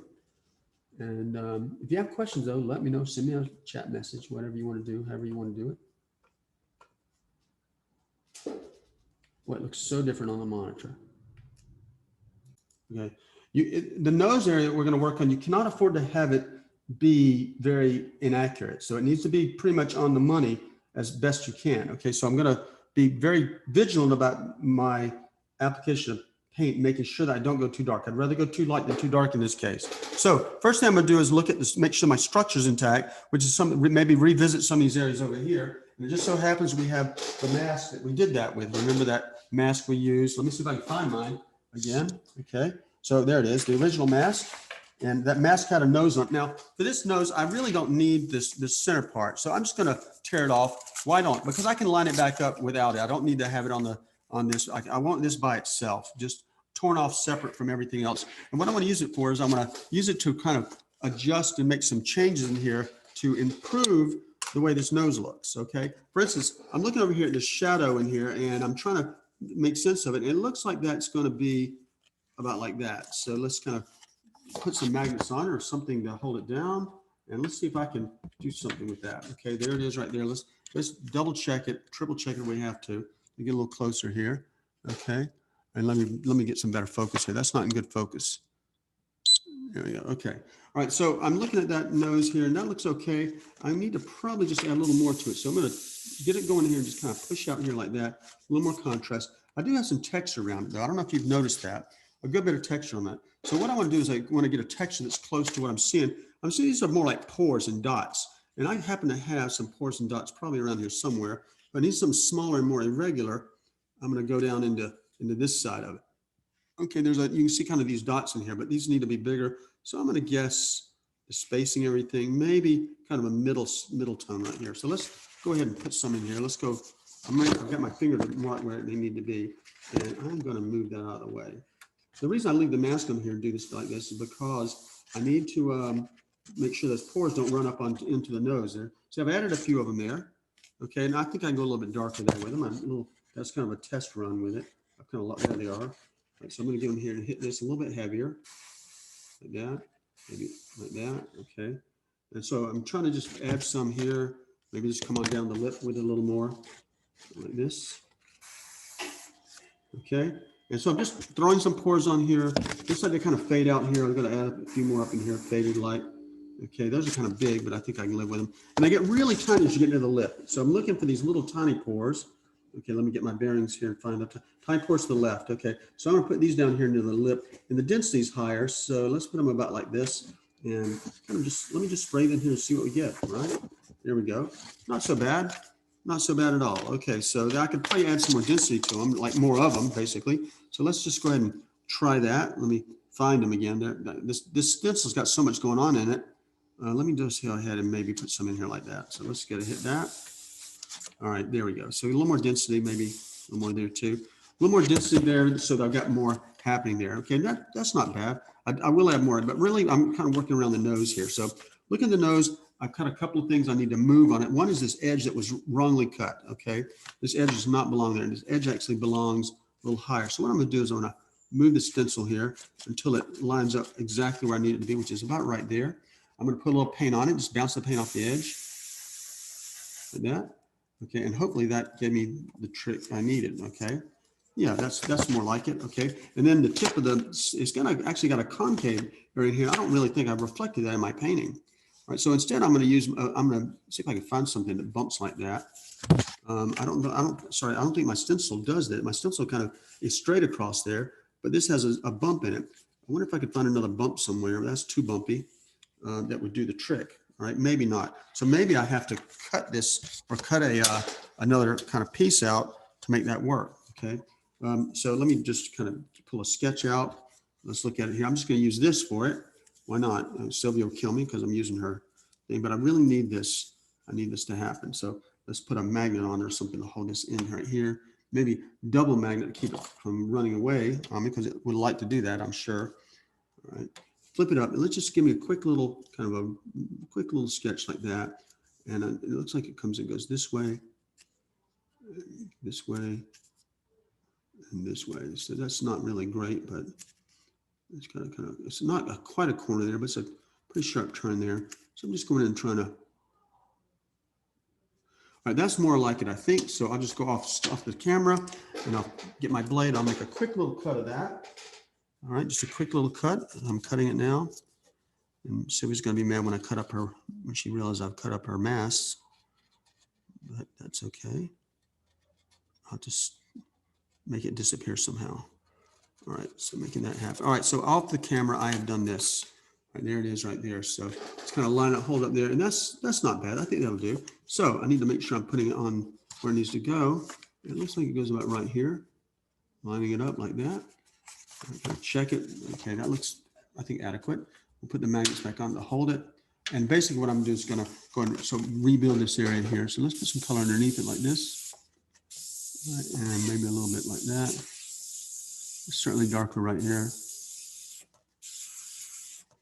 Like that. Okay, so that's giving me like a more defined front end of that nose there. So I'll move this off to the side, save it. Small pieces like this are easy to have disappear. So you want to make sure that you're preserving them the best you can. Feel like I'm a little dark right there, but maybe that's an illusion, okay? Because, you know, everything around it else is so white. So what I'm going to do now, I'm going to come in here, I'm going to push a little bit of color onto the tip of that nose like this, around it. The reason I'm doing this is because it has a dark spot on the nose like that. I'm going to come this way too, like with it. So I'm just putting some light colors out. Let's fade that up a little bit like that. So I'm just my distance is about 1.5 fingers wide here. And it's kind of a white outline or a light outline that goes around it. So that's why I'm spraying next to that edge and not on the edge, okay? And this looks like it comes out like this. Just kind of put a little color in there like this. And this, I see some softness here. Let's put some in there and there. And that's actually working pretty good. Darken this. So I'm going to gradually darken, okay? So now I'm going to fade this out a little bit. Let's just blend it on out. The distance has gone to 3 fingers there. And basically the shape I'm making when I do that is I'm just going like this. So I'm just kind of doing this move, stretching it like that. Just kind of making, if I got it close, I'd be making a dash, basically. I'm making a dash from a distance, okay? A little short dash, like a hyphen. I'm doing it from a distance, and I'm overlapping it to build it up. So, and my distance is about 3 fingers away. So I'm just making this dash, dash, dash, dash, dash. Just kind of spanning it out, moving the finger to 4 lengths away, okay? And that'll soften some things up. So that's kind of where I've got to start. And then I'm going to go back over here and do something similar. This has got a subtle texture in it, doesn't it? So I don't know if I can easily get that. Do I have anything in the mask that'll help me do that? That's the question. That's the question of the hour. Do I have anything that looks similar to that? Okay. It's kind of got these horizontal lines in here. I don't know if I got anything. Maybe something like this in here, okay, like we've used before. But it's pretty subtle. So what I'm going to do is I'm going to spray. Let's do it like this. Let's make sure we have an ending to it. I'm just going to spray. Let's spray a light test spray there. See what we get. Oh, that's pretty harsh. I don't know. Well, maybe that could work. Okay, I need to rotate that a little bit. Very lightly in here and very lightly in here. Now see, I barely sprayed it. I barely sprayed it in there. And I didn't worry about it going anywhere else because it's going to go, the interior part's going to get dark anyway. So I'm trying to bring it out here. I see a couple little marks in here. See, that doesn't work very well. It's hard to do it like that. It's really better to use a stencil. I started going in there like that, but I just don't see that happening very easily. So little stencil work in there. And also I may consider removing some of these offensive areas, but let me look at it real quick. No, I don't think that's too offensive. All right. So what I'm going to do is try to find this terminator here, the area where it all kind of goes away or fades in the background. It's about right there. And it faded over a little bit more like this. And like that, and it fades out to the tip of the nose. Now, where the mistake that people are making usually here is that, you know what they're doing, they're going too dark. So I'm staying pretty light. I'm just kind of putting a mid-tone over it and let it fade a little bit. And then come over here and just backfill this area in here a little bit where it was just too light. And just darken this up here too. Solid, just kind of burying the white here, bury it, bury it, bury it.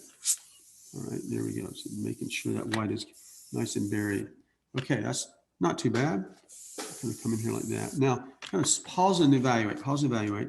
What I need to do, I need to darken this back over here. I'm going to get up in here a little bit. Let's back up the camera a little bit so we can see. Okay, so I'm going to get up in here and see what's going on. I've got a very subtle line through there, very subtle through there. It's barely there. I'm doing a dot from this, barely. You can see how you can barely see that? Well, because it's like that in the reference image, it's just barely there. So I want to reflect the barely there concept to my painting, if I can. All right.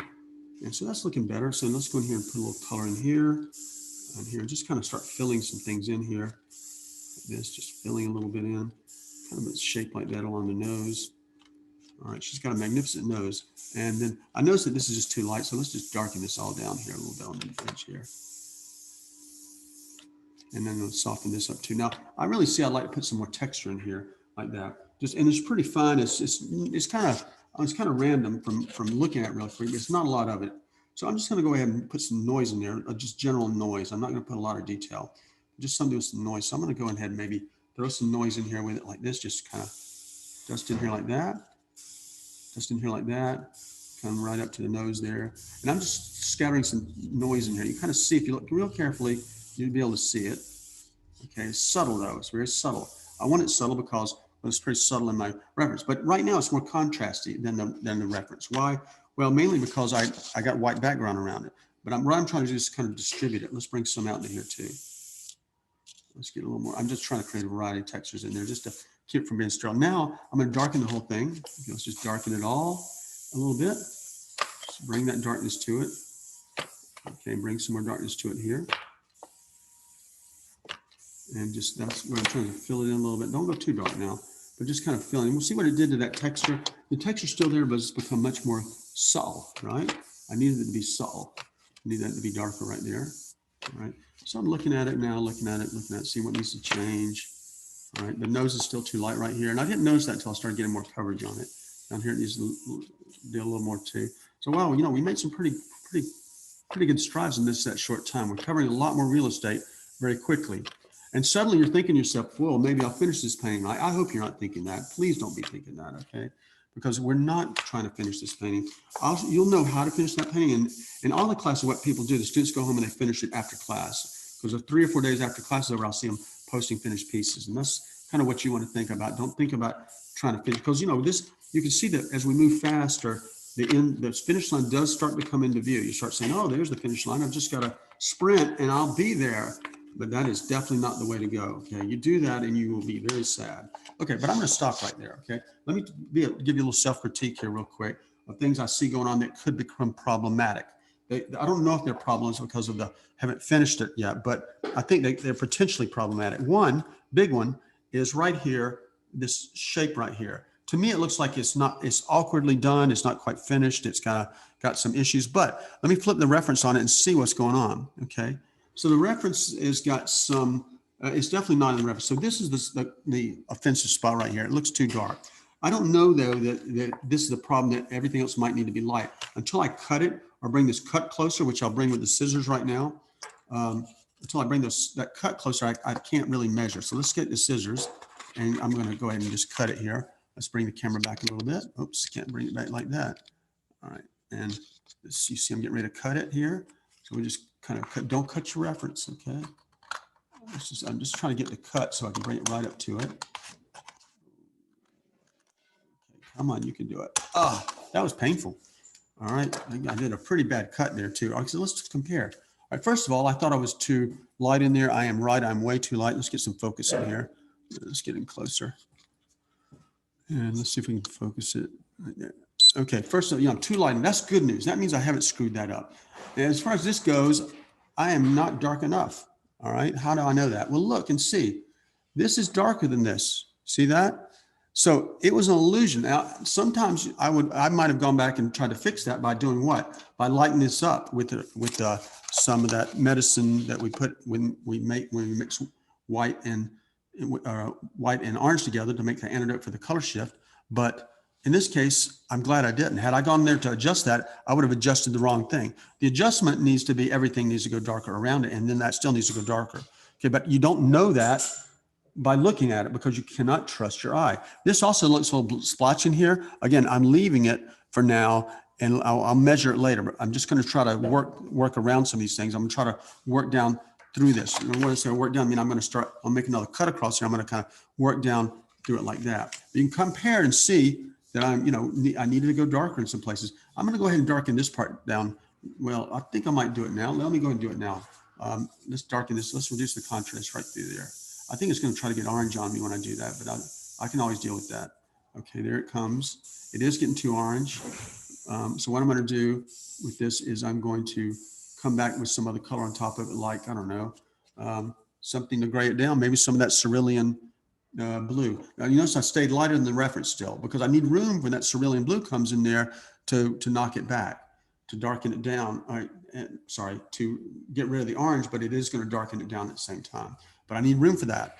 So that's why you see me not continuing to spray this color on there. I need the room to adjust the color. And when I do adjust that color, it's going to get darker still. So stop short of going too dark. All right, you guys ready to try this?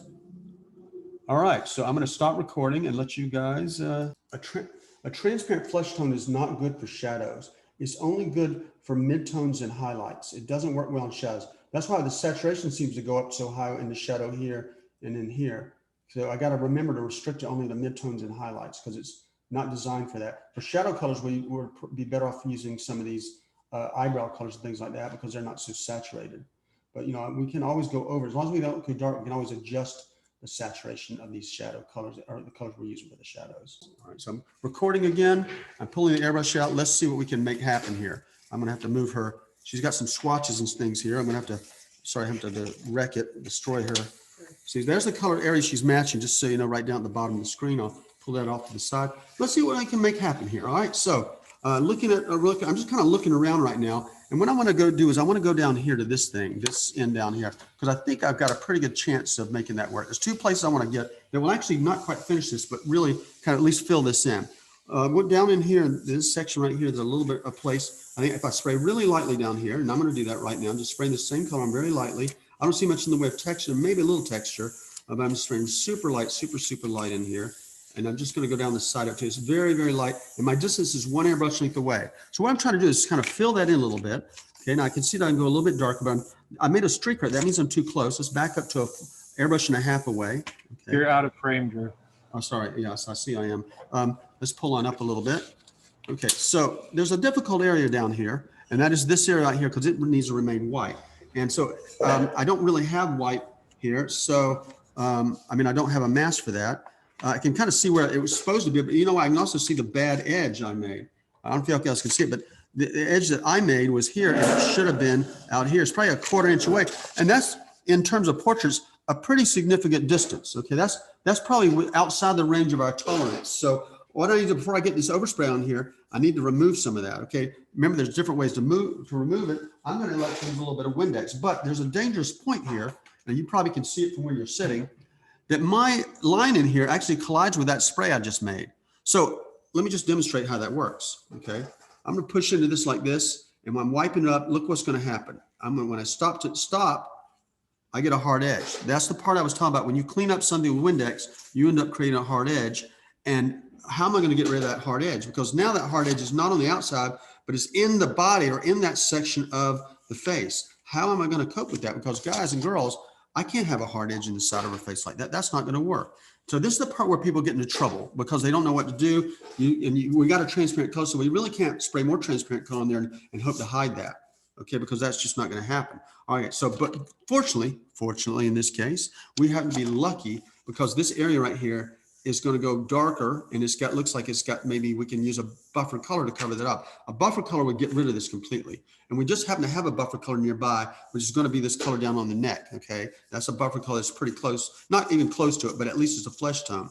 So what I'm going to do is when the time comes, I'm going to pull that flesh tone, this buffer color out, and I'm just going to spray over it like that. But let me show you an alternative way that people will try to do. So some people may try to take the eraser and erase this out like that. And that could work to a degree, but what it does, it introduces texture. The question is the texture going to be too much for us, or are we going to be able to live with this amount of texture? Well, let's find out. Let's take this off. Just kind of get rid of that dark edge right there. Rough it there so the edge is not a solid, smooth edge. Come give it an organic edge to it. Now, can I feather this? Can I feather this by erasing lightly? Well, I can, but it just creates texture. So I'm just, when I put it in there to erase it lightly, I'm just introducing texture to it. But is my texture so severe at this point? Well, no, it's not. It's not severe at all. Why not? Well, because I don't have much paint on there. Okay, so but what happened before is I had a very solid edge. Now I still got paint on it, but the edges become ambiguous. The edges become hard to find or hard to discern because it's broken up. It's broken up in little zigzags and things like that. I've gone over it with the eraser to make the edge very irregular and very organic. And the advantage of that is that I can now, I think I can get away without having to go in and put the buffer color on there. Okay, I think so. Why? Well, because mainly this is subtle right now. And if I put more transparent paint on it, I think the contrast is going to go down, therefore making it more subtle. I'm going in here with the blade and taking care of some spits here. A couple of places where it just spit on me, and that's no bueno, right? I don't want that. So I'm just going to go ahead and take that out. Let's just take that out too. Try to get rid of it if I can. Not always easy, right? Because you got a little spot. Windex would be much easier, but I definitely don't use any Windex here because I'm creating these big spots with that. I don't even know what that is in there. Is that something significant? I see number 2 in there. Okay, you know what? I wonder if, looks like Sylvia's handwriting too. You notice that 2 that she likes to make? See that right there? I don't know what that's, how that got there. Anyway, let me just erase it off. Thank goodness it's not in that place. It's got anything significant on it. Okay. All right. So now what I'm going to try to do is I'm trying to come back on top of this with the transparent color that we have, but this is still going to be visible. The question is how visible it's going to be. The second thing I'm going to say is how do I manage this edge right here? I want the edge to stay pretty hard. So I'm going to try to protect this area with my finger. All right, so I'm just putting my finger in there and just kind of work my way through here like this and see if I can get rid of that. And it has reduced its presence, but it did not eliminate it, okay? It did not eliminate that situation right there. So I'm going to see if I can go a little bit darker on it, okay, and see if I can help that. And it looks like it is pushing it back a little bit, but I don't know if I'm going to be happy with that. But I think maybe we might be able to live with that. We'll kind of leave it there and see how it goes. All right. I am also going to go in and make a mark right in here, just kind of a blurry mark right in here, like that. Okay, and then that's a pretty hard edge right here. So let's see if I can emphasize that edge in there like that. There we go. All right. So what I'm trying to do is preserve this area around here because that's the background. So I'm trying to avoid getting stuff on that. Okay. And I'm just going to kind of use this color like this to kind of fill that in a little bit like that. Just kind of get rid of that white. And I'm going to cover that up and continue to kind of drop that down there and stop and look. Wow. I definitely got to be careful. There's a very blurry edge right here. It kind of goes like, I don't know if I can get it to happen like that, kind of like that. I'm going to put a subtle line in there, very subtle, and everything above it is got a little color in it like that. So you see what I did? I kind of just add a little bit of a suggestion there. I'm not sure about this edge right here, so I'm going to leave it alone for the moment. I'm definitely going to revisit it. Okay, so now what I'm going to do is I'm going to just come in here, fill that in a little bit, and that just gets a texture of some kind. What kind of? I'm saying, well, I don't know. Let me look at it and see. And it wouldn't hurt if I had bigger, different sizes of these. Sorry, that's the wrong one. Different sizes. This comes in a really big size like this for textures like that. And in large like this, you probably can see it better too. You can see some of the textures that we've been working with. But I think that's the 7-inch one is the one that I'll go with if I can find it. Okay, I think I put it down somewhere. I remember having it, but now it's just kind of, grew legs and walked off. I don't know if that ever happens to you guys. It does a lot with tools, especially. Okay, so I don't even have it out here. I think Sylvia's working out here, and maybe she moved it. But I'm looking for the stencil number 5, the medium-sized one that I've been using. I didn't use it. It's on the floor. It's on the floor? Where? Oh, there. Okay. Thank you. Okay, we did find it on the floor. And it matches the floor color, which is kind of strange, but thank you, Sylvia. I almost was able to blame you on that, but you denied me the ability to do that. Darn it. All right.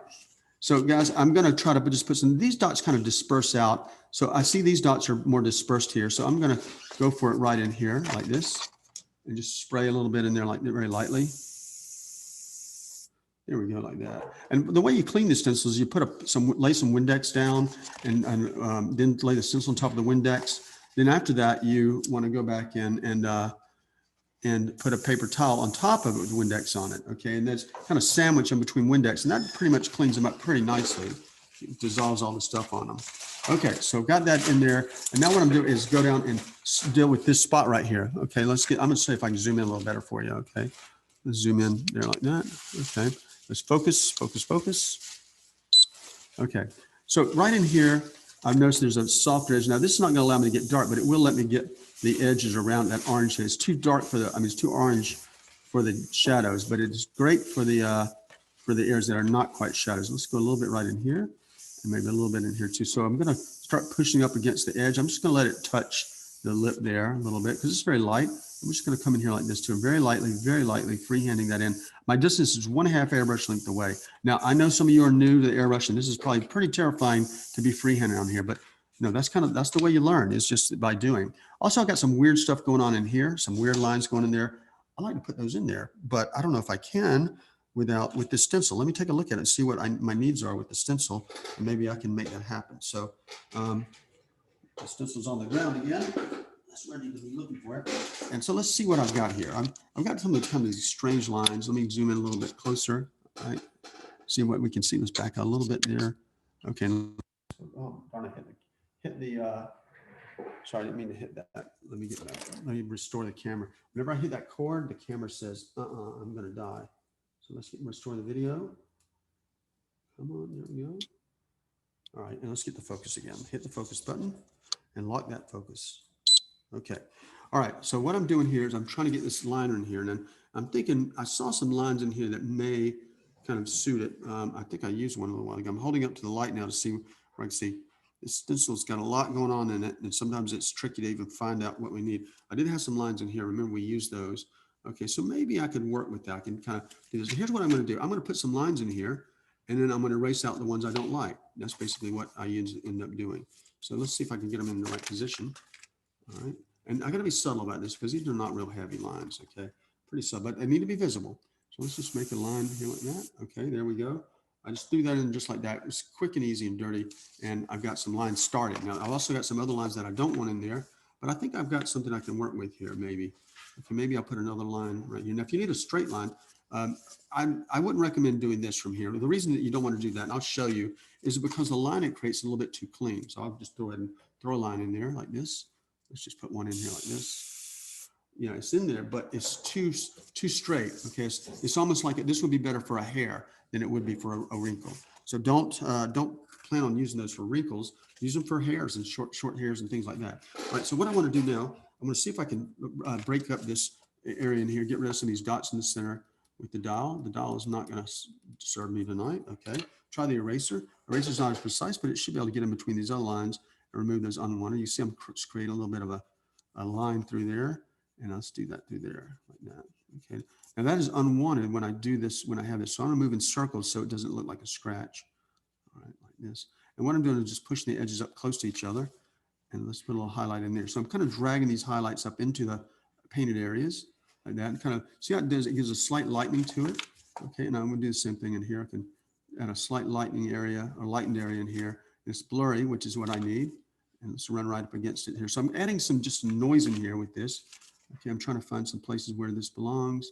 Highlights here and just noise in here like that. Okay, I'd probably be better off, instead of darkening these, I'd probably be better off putting the stencil over it and just adding some more texture in there. That's what I'm going to do.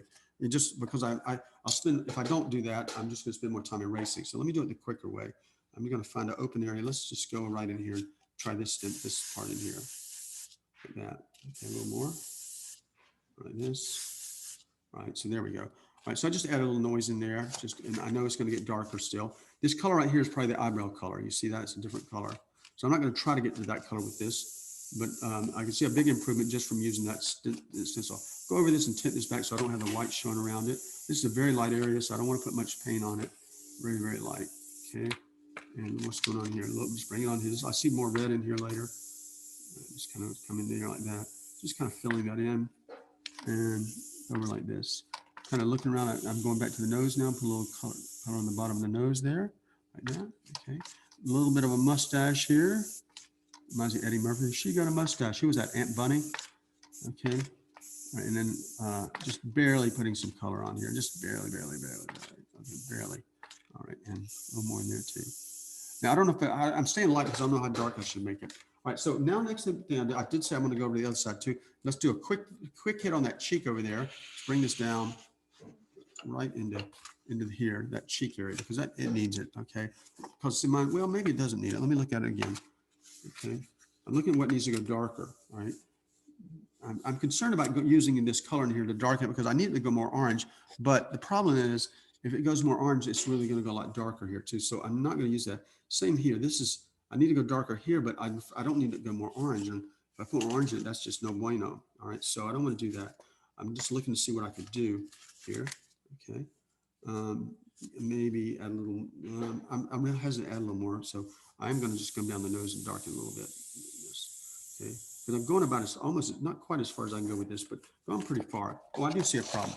Let's fix this. I'm going to softly blend this up a little. I'm going to soften this area up into here a little bit. Just kind of blend it up a little bit like that. Okay. And look at this. This is too hot. This is way too hot in here. So what I need to do with it, I need to get rid of that heat. And one of the best way to do that is to go in and put some, probably some, either the green on it, or the blue green, I mean, or I don't know. That's probably the only color that would work on that. Before I do that, though, I said I want to add some more orange to this. While the gun is close to orange, I'll put the orange in it because if I put the green or some other color in there, it won't work. So I'm going to put a couple drops of orange in here like this. And the reason I put the orange in there is because I need some more saturation in some places, but I don't want it to go darker. So orange won't darken as much as that color I just had. So what am I looking at here, guys? I'm looking at maybe this area in here needing some more orange. You see when I hold that over there, it looks like it's a little bit deficient. So I'm going to go over this with orange like that and stop, just pause and evaluate. I think I need more yellow now in there. And there needs to be some more orange in here because it just got too gray like that up in that corner of that eye there.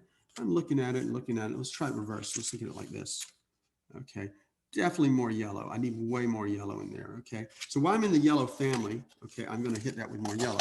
Let's switch this over to yellow. All right, see what I'm doing on the fly? I'm kind of saying, okay, this color's not wearing, this color's not wearing. Let's try that one. So I add one color, and it may not give you the results you want. In that case, see which direction it's going, and add the other color. So in this case, I thought I needed orange. Put some orange in there. I said, no, it's not going the right direction. It needs some more yellow. So that's what I'm doing. Switch it over to yellow. Why didn't I jump over to a blue, green, or something like that? Well, mainly because I'm trying to use analogous colors to keep the saturation high, meaning colors that are close to each other or relative to each other, close to each other in the color wheel, such as the yellows and oranges, but instead of jumping all the way on the opposite side of the color wheel for the greenish and blues. All right, so I'm going to add the yellow on here and stop and evaluate. So stopping and evaluating. So let's see what we got. Okay, it looks okay up here. That looks pretty good up in here. Okay, but getting down in here, whoa, I've got some pretty big deficiencies. You can see needs a lot more yellow in here, more than I ever thought. Okay, so let's keep that covered up right here and kind of move into this zone right here with the yellow. Okay, so some yellow went on, yellow, as we say in the South, we say yellow. All right, and what's happening there? Wow, it's still, and you know what? I'm starting to get too dark, I think, too. Look at that. All right, well, yeah, I'm starting to get too dark. So here I've had a problem because I've gone too dark, and adding more yellow is not going to solve that. What is going to solve that? Well, I'll have to go back eventually. I won't do it now, and return to my correcting color and see if I can lighten that back up again and put yellow on it instead of these other colors, because obviously those other colors were not doing it for me. Okay, all right, so I'm looking, and I don't really see too much else that needs a yellow. I mean, I think maybe in here, but then I'm thinking again, no, that yellow would be too saturated for us. So I'll leave that. So again, this is a concern of mine. If I add more yellow, it's not going to fix it. Yellow might help the hue, but the value is still too dark and it's going to look pretty bad. I'm looking to see if I need more yellow in any other places. Okay, maybe some yellow right here. So this is what's called being opportunistic and say, well, I've got it in the gun. Why not use it, right? Wherever in another place it might be needed, only in those other places. So looking at here, I see kind of a yellow cast to it overall. So I'm going to, not a strong yellow, kind of a yellow orange. So I'm just going to gently put some yellow in there like that. Stop. But that's pretty strong. Okay, I don't want to add any more right there, but I definitely can add some right there. So I do see the need to put orange on top of this. Okay, I see some yellow in here. Let's put the yellow in here like that. And not much. This is a very sensitive thing because yellow is so dense. Now in the nose, I see a slight bit of yellow right here. Just kind of barely put that in there like that. You can barely see it going on because it needs to be bare. And a little bit of yellow on the boundary here, right on that boundary. A little bit of warmth here. Okay, I think that's enough. I'm gonna stop. I'm gonna stop right there and let you guys do it. The only thing I'm gonna do that you don't have to watch is I'm gonna put some red, violet, or sorry, some blue, and see if I can kill some of that orange right there. I'm gonna take some blue green and see if I can smash that orange. That orange is just too much for me. But you don't have to watch that. You can watch if you want to. I'll record it. But what I need to do is get rid of it. So if you want to move on and do what I did and start working those areas, you can. I'm going to put the cerulean blue in my gun, and I'm going to get rid of that super hot orange right sitting in front of me. Just clean the gun now. Right now I've got the blue in the gun, and let's see what she's looking like. Well, that doesn't look like blue to me. That's why I say always verify that color, right? I've still got some yellow coming out. There's that blue green. Okay. And then I'm just going to take care. Let's check and see how much it needs to change. It needs to change a lot. Well, look at that. All right, so cover up the eye. I definitely want to cover up that eye. Like this. I'm just kind of dust it in there like that. Make it muddy. I'm trying to make the color muddier. Ooh, I don't like that. That's too greens. So the other thing you notice is that the colors are picked up in the highlights before they're picked up anywhere else. So I should be spraying near the highlights. I can go a little further with this. Because if you spray this area right here, the first place we'll get it will be the highlights, then the midtones and the shadows when you see it last change. So, be careful in there. A little more in there like that. Okay. And let's see what I've got here. Let's pull this back. Okay, I'll say big improvement. Set down on that's green. But wherever the darker middle tones were, hey, we changed it for the better. So that helped a lot. That was a huge difference there. Let's pull back over here and look at this other. All right, that's pretty bad over there. I'm not going to deal with that yet. Okay, so just looking around, I see maybe some areas that are too orange. I'm looking for hot orange colors. Maybe in here I'm going to get rid of that orange in there, and maybe get rid of that orange in here. So I'm looking for areas that are too orange. I definitely see some orange around the perimeter here. Let's knock that back some. Okay, and I'm not sure if I should add more. So what should I do? I should stop. Okay, so if you get to where you think you think you might be too dark, you should not change it. I do need to add some red on top of that because it's gone green on me, but I will get to that as we go. Okay. Do you guys have any questions about this? I know we're kind of pushing on. Questions about this here? Oh, I see I'm out of focus. Nobody says out of focus. I'm really out of focus, guys. There we go. All right. So that's the area we're at next. Okay. I'm going to push down there, but listen, kind of blotchy. I'm going to smooth that over. The eyes are really desperate. They need help. So what I'm going to do next, I'm going to rinse out my airbrush after this step and prepare for the white. Okay. So you guys want to take your airbrushes, clean them up really good after you do this next step. Okay. And look around like I did. Look for places that need that are too orange. If the too orange, use the the blue cerulean which that's got a blue with a little bit of green in it. That'll get rid of some of that orange. And the yellow was used wherever I need to warm it up. I hope you don't have the same problem I have back here on the outside of the eye with that this area right here getting too dark again. That's what happened right here. I'm too dark. I could not make that work. So I got too dark. Even though I got lighter than it the first time, all those adjustments I started making on it has taken its toll and caused it to go dark again, which is no bueno for me. So right now, the worst part of the painting right now is sticking out, the white of the eyes. It's really clearly unfinished. Okay, that's a really bad area. So I need to fix that. So I'm going to move that to the top of my priority list because it's bothering me because it looks so, I don't know, it looks so harsh looking, with there's white against dark areas. So I'm going to deal with that next. All right, I'm going to stop recording. I say something important. All right, so what I ended up with, I kind of went all over the map. When I first saw her color, it was too blue. It was like a baby blue. And there is blue in here. And we were trying to match this color here. You can kind of see, not the area in the shadow, but just the local color of the eye up here. Okay, and I see it kind of in here, kind of a bluish color. But what she had at first was way too intense. The blue was like, I don't know, it was like neon blue. So I said, well, we got to adjust that blue. So I went in and I added some other colors to it. Let me show you what I added so you can kind of get a sense of it here. This is it right here. And this is what it was. This is where she stopped. It was too neon blue and needed to go more purple. So I added a drop of violet. Then that was a little bit, it was too violet, not blue enough. So I added some cerulean blue to kind of pull it back. And that was still a little bit too, it was still too blue. The blue saturation came out. So I added 2 drops of orange. Okay, the orange seemed to be okay. But it seemed to be kind of going greenish. Okay. So I added 3 drops of scarlet, and that seemed to be a pretty good match. Okay. So let me see if I can find the color. So I'm going to go ahead and leave it up there. I'll find the color so I can show it to you so you can kind of compare it for yourself. If I have it here somewhere, thought I had it, but if I don't, I'll just spray it again. Spray it again, Sam. Okay. I'll spray another swatch. You see, it's kind of a grayish blue color. It's not really as blue as I saw it the first time. It's kind of a gray down blue. Let's dry it. Okay. So here's kind of where I'm landing on it. You can see on there at the bottom of the screen. Maybe I can zoom in a little bit without cutting off the edge here. Okay. So I'm looking for this at the very bottom. You can see. Yeah. So this is not supposed to be a buffering color, is it? Yes. No, the one I'm working on now, the white of the eye. Yes.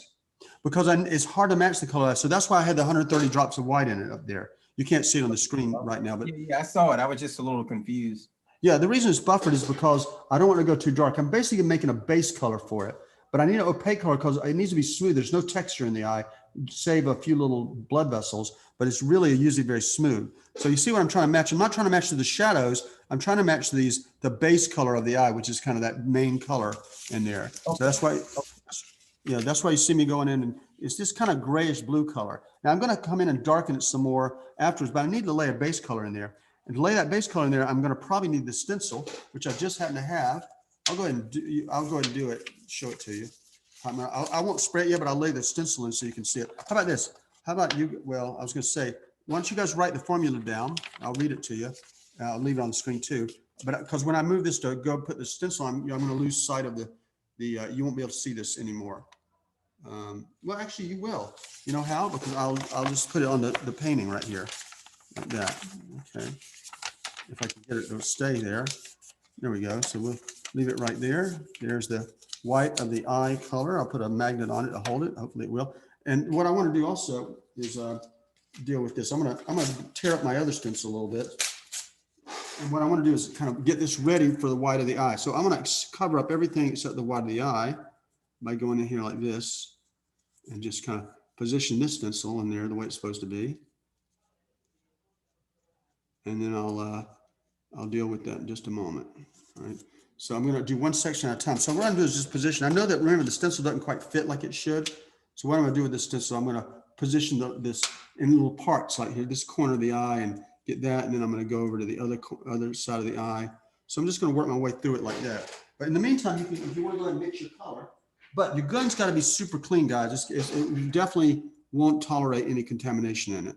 So you got to clean that gun out really well. I'm trying right now to kind of put this together here, and I'm going to cover that up too. I'd be better off if I had that circle stencil though, because that circle stencil, remember the one with the positive shapes, that would actually allow me to cover the iris a little better. Okay, but if you don't have that, use the cutout you had. Remember, we had a couple of cutouts here, and so you can use that. Drew, I think the top of that mix is off the screen.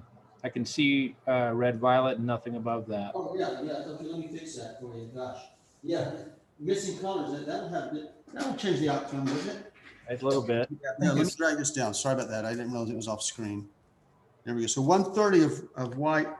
That's sepia, cobalt blue, red, violet, yellow, cerulean blue, orange, and scarlet. Excuse me. All right, I'll stop the recording. All right, guys, so when I look at a painting, I think of it as an adversarial, like an enemy sometimes. I hate to say enemy, but it's an adversary for sure, because what it does, it's almost like an entity that is trying to defeat you and keep you from succeeding. It does everything it can to have you fail at what you try to do, to thwart you, to distract you, to frustrate you along the way. And that can cause a lot of people to give up, and they do give up. But I don't want you to allow that to happen to you, okay? Because one of the secrets to success is often just simple tenacity. One guy was willing to do something other people weren't willing to do, and therefore he became more successful than them. So you may want to bear that in mind when you're trying to do a painting. You got to remember that these paintings are not always easy to do. Now, it is easier, and it's pretty easy if you know what to do or how to do it, but not every painting has a solution at the beginning. When I first started painting, I don't know how I'm going to solve some problems. You know, you see me go kind of fly by the seat of my pants and thinking out loud, oh, maybe try blue. Oh, blue didn't work. Well, let's try blue violet. And so that happens a lot where you run into problems and try to solve them. But one thing about airbrush that's different than other types of mediums is that you have to think a couple of steps ahead to avoid unpleasant consequences. You have to realize that, okay, if I do this, this is going to happen, then that's going to happen. Well, if you think ahead, you can kind of figure that out ahead of time, because airbrush is a little bit more cerebral than other forms of painting. You have to, because the consequences of doing something like in certain orders sometimes has an impact on the outcome and an impact on the time it takes to finalize the painting. Okay, so what I've got here is I've got this positive stencil on there, and you can cut this out of paper if you want to, or a nickel. A nickel, I think we determined a nickel works pretty well, right? You can just lay a nickel on it and see if that works. Okay, what I'm trying to do though with it is I'm trying to get it on there, the edge. I don't want to leave a white border around it. I want to make sure I leave a little bit of a dark sliver out. Okay, and then what I'm going to do is I'm going to take this color, and here it is right here, and I'm just going to spray it in here like this. And now here I'm using that little airbrush with the compressor. That's why you hear the noise. It makes some noise. Yeah. Now this may go too dark for some areas, but I think it might do the trick. So let's just give it a chance. Okay, that's going to give me some nice roundness though, for sure. I'm going to lift that up and see what we've got. There we go. All right, so that got the beginnings of it. Now I'm going to go to the other side. I'm going to do the same thing. Let's just get that quarter-sized part on there like that.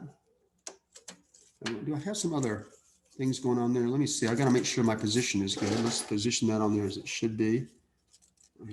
That might take a little time. Some of you spend some time getting that mask on there just right.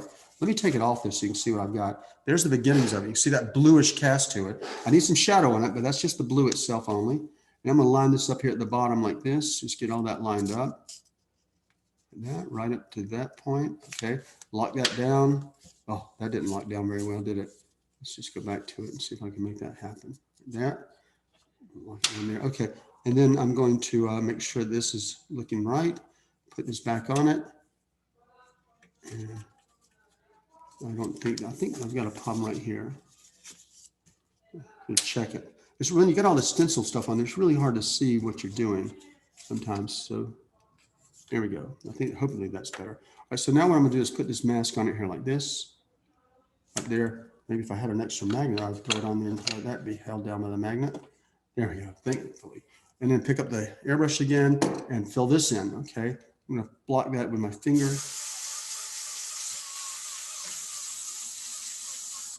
All right, and I think that's enough. Let me see how it runs in the reference material. Yeah, it does pretty much. Let's run it a little bit further. Okay, like that, okay. That's probably too much. All right, so let's take it off and see what we have.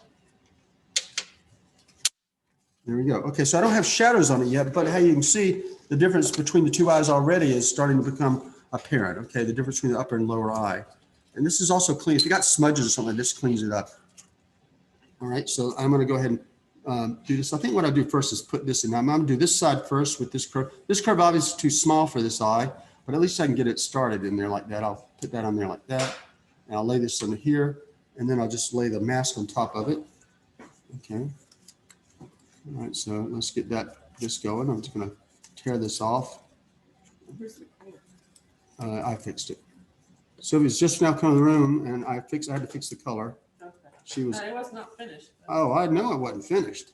Oh my goodness. You didn't have to say that. We knew it. Yeah, I knew she was out playing. All right, so let's see if I can make that work right there. Just gonna bring that in there. Oh, I've got some strange stuff happening there, but let's see if I can bring it in. Trying to position it in a way that's favorable to it. All right, I'm gonna lock that down. The thing I don't want to have is white borders or white outlines around it. That happens sometimes if you're not careful with your masking. You can actually cover up too much, spray it, and then remove it. And you got a white outline to everything. That's really bad. It's better that you leave a little bit of the dark color sticking out than have a white outline, okay? So I prefer to do it that way, right? So what I'm gonna do now is I'm gonna go in here and just see if I can make this happen. I'm gonna cover up this color right here because it is definitely a shadow on it. So I wanna make sure that's covered. Let's just go ahead and throw some color. Oh, wrong airbrush, look at that. I picked up the wrong airbrush and look what I'm getting, guys. That greenish color out of there. Okay, I'm glad we got that on tape. That was good.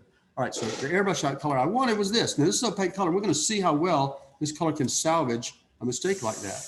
All right, so here comes the color on here. Thankfully, it's an opaque color and it covers stuff.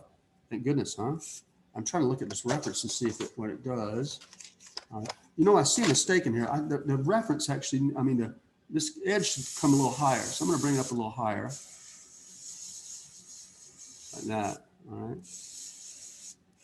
Just let it dry a moment. Okay. It still looks kind of greenish to me, like it's too green. So I'm going to let it dry and then I'm going to hit it again, all right. Let it dry real good. I'm going to hit it again. Lighten up there. Dry it, dry it, dry it, dry it. Remember, I had a pretty nasty amount of green on it.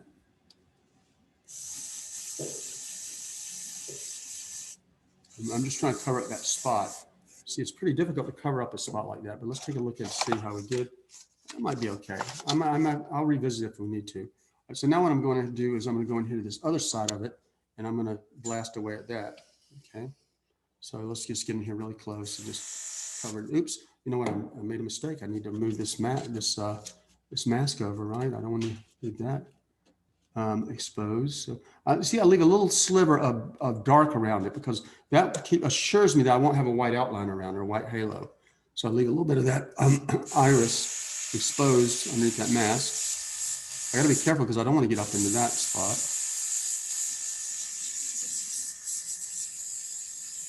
All right. And that ought to do it. Let's get a little heavier with it. Okay, so that hopefully will give me what I needed. All right, let's just take everything off. And now I'm going to come back with some shadows on it and darken them down where they need to be. And I'm going to scratch out some highlights where they need to be as well. Okay, there we go. So it looks kind of weird looking. I know it looks like a really blue, so really eerie kind of looking face on there. So still wet. Okay, that's fine. That's fine. Kind of move this around a little bit. Let's try to look at it a little bit here and see. You know, I definitely need to move some edges around. I see some problems right here with the edges wrong. You know, yeah, bring it around behind me. No. I'm gonna move the light to get it better. So it's causing too much shadow there. There we go. That's a little better.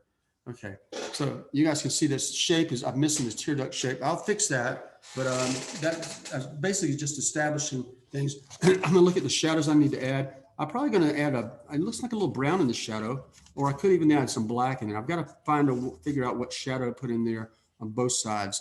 I might try black at first, but we'll see. You know, we'll get to that. We're just gonna let you guys get caught up for a moment, and then we'll push forward. Okay, so take your time. I don't want you to feel rushed. Remember, I'll work some later on today and add a few more tidbits to everything and with recording with the. Sometimes if you don't know the color, you can't see the right color. Let's say I didn't know what color that was supposed to be. Once I get all the colors around it, then I can make a judgment about that color. But I could never make a judgment about that color if I had white surrounding it.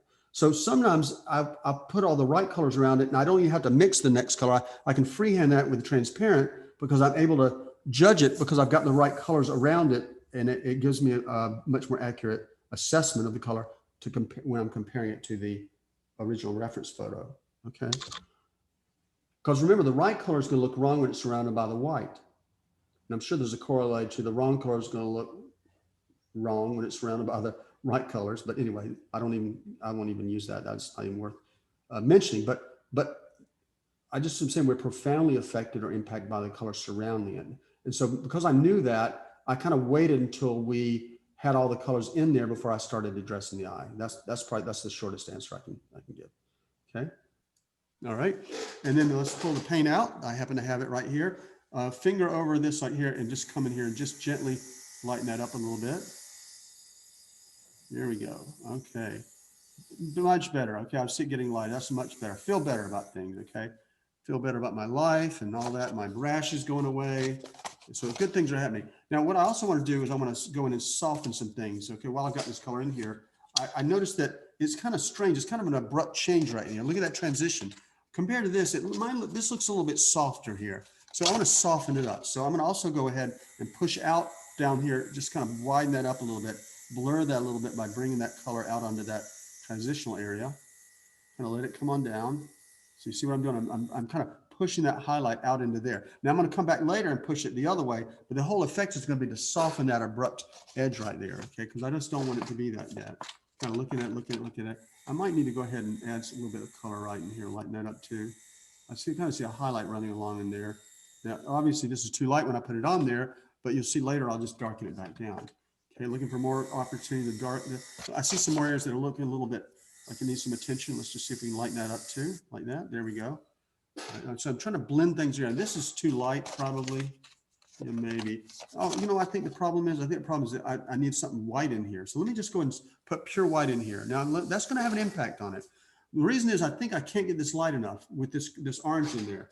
So let's go to pure white and see if that has an impact on it. Now, you know, it's going to shift pretty bad when you put the pure white on it. That's expected, but that's not going to be a problem. We know it's going to do that. So not worried about it. Let's see what color I've got in the airbrush here. Okay, you see it's a much lighter color, and I'm just going to go in here and lighten this up with it, okay, like that.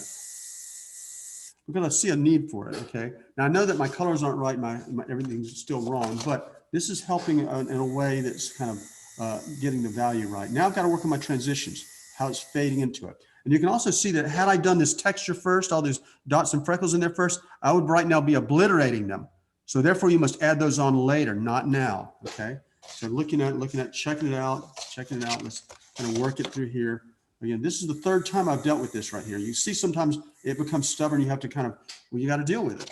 Okay. So looking at it. I think I can go a little bit lighter in here. Like that. Okay. Now I did have some texture in there. I'm pretty much abusing that. So there's another thing I haven't talked about yet. I'll share with you. This is a little more of an advanced thing. But you can also, if you want to maintain texture in there, what you do is when you're putting your white on, spray the white through a stencil. Like this. When you spray it through a stencil, you're actually creating a little bit more, kind of maintaining the texture and not losing so much of the texture. So that's why you see me going here with this and trying to keep that texture alive. Like that, you can see it. And what'll happen, when you first put it, it's really light, but then it dies back in there, okay? So that also helps it kind of brings it in there a little bit better for you, okay? Something like that. So this is a very subtle texture going on there, but I'm kind of sprinkling the texture along in there like that. So now it's way over light, and that's not a problem because later I'll come back and darken. But I feel better. I feel I can get some yellow on there soon. And the reason I want to put yellow in there because I feel that yellow is going to be like my salvation. It'll actually help correct some of these problems. I should have put yellow on it first instead of orange. The problem was I put that orange on there and it started darkening it. And by the time I realized I needed yellow, the orange had made it too dark. Okay, and that happens sometimes. Sometimes you go to that and do what's called a redo, and so that's what just happened. All right, so so I'm gonna get. How about if I give you guys? Does anybody need to do this? Raise your hand if you need to make this kind of correction like I just did. Does anybody not say? Okay, why don't you go ahead and do that? I'm gonna rinse them out. The rest of you start rinsing out your guns. No, it's not heavy. Just rinse it out lightly, and then we're gonna prepare to put. I think I'm gonna start with some black. The reason I want to do black is because I want to start putting some shadows in the eyes in here. Okay. So just straight black after this, right? So while he's doing that, you can rinse out your gun and switch over to black. I'm going to do the same. Okay. I'm not going to try to correct this color yet, okay? I'm going to wait till I have yellow in the gun. I'm going to leave it. Correct it with the white or the light color, but don't worry about tinting it with the transparent yet, okay? Just leave it light. We'll come back to it. The idea is to wait till you have the right color in the gun, and instead of jumping from color to color and having to clean in between colors, it's better just wait until you have the color in the gun and use that color everywhere it needs to be. All right, do I have any black? If I don't have any black, I'm just going to use some sepia. I'm looking for it. Maybe Sylvia left it somewhere else. I don't see it here. Okay. Negative on the black. So I'm going to just go look for some black here. Okay, let me pause it there. Because I know in regular Createx, the white is opaque. Is the black also opaque also? Yeah, but I would say it's hard to judge black as it just covers. Even if it was transparent, it would cover the way it does. But I usually consider black to behave like an opaque color. Okay. You know, the way it covers everything, it doesn't shift. It just, it doesn't shift. It just acts like a darker color. And the reason I do that is because the way you can repair it. Let's say you've got a black section there, and you just spray an area black, and you make a scratch on it. You can easily cover that up with more black. That's the only color that you can't do that with other colors. In other words, transparent colors like blue or cobalt blue, you put a scratch through there, you can't just spray more on there and fix it because that scratch will be visible still. Right. So the black behaves like a buffered color in the sense that you can cover up your mistakes real easily with it. Well, let me ask you this. Are you able to darken colors when you're mixing and making opaque with your using the black like you can with just, you know, t-shirt paint? I'm not sure how you're, I better get a better, I need to understand that better. Okay, well, I'm saying like if you had, like say you had a burnt umber and you wanted to make it darker, if you add a drop or two of black in there, is that going to make it a buffer color? No. Or is it going to be transparent? It'll darken it and make it grayer, but it won't make it opaque. Okay. That's a good question though. Yeah, I didn't know if you could use it for like tinting purposes. That's all I'm asking. Yeah. That's probably a better question. No, that's a good question. Those are some good questions. Thank you. Okay. All right. So one more minute and then we'll advance forward. Then everybody will be ready, I think. And again, I've got black in my airbrush. Now, if you're a little nervous about going too heavy with the black, you can water it down. But I didn't water mine down, but we're not going to need much black in this. Just a few shots of it to help fix some things.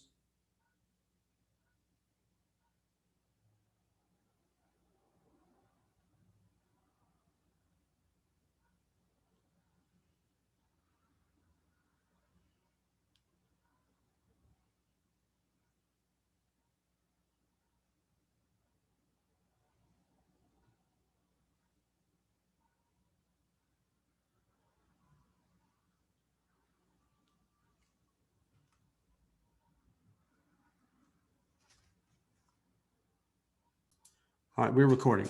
All right, so guys and girls, I'm just going to go ahead and put a shadow in here. I see a little bit of a shadow right in here, a little softness. So I'm going to soften it up first, like that.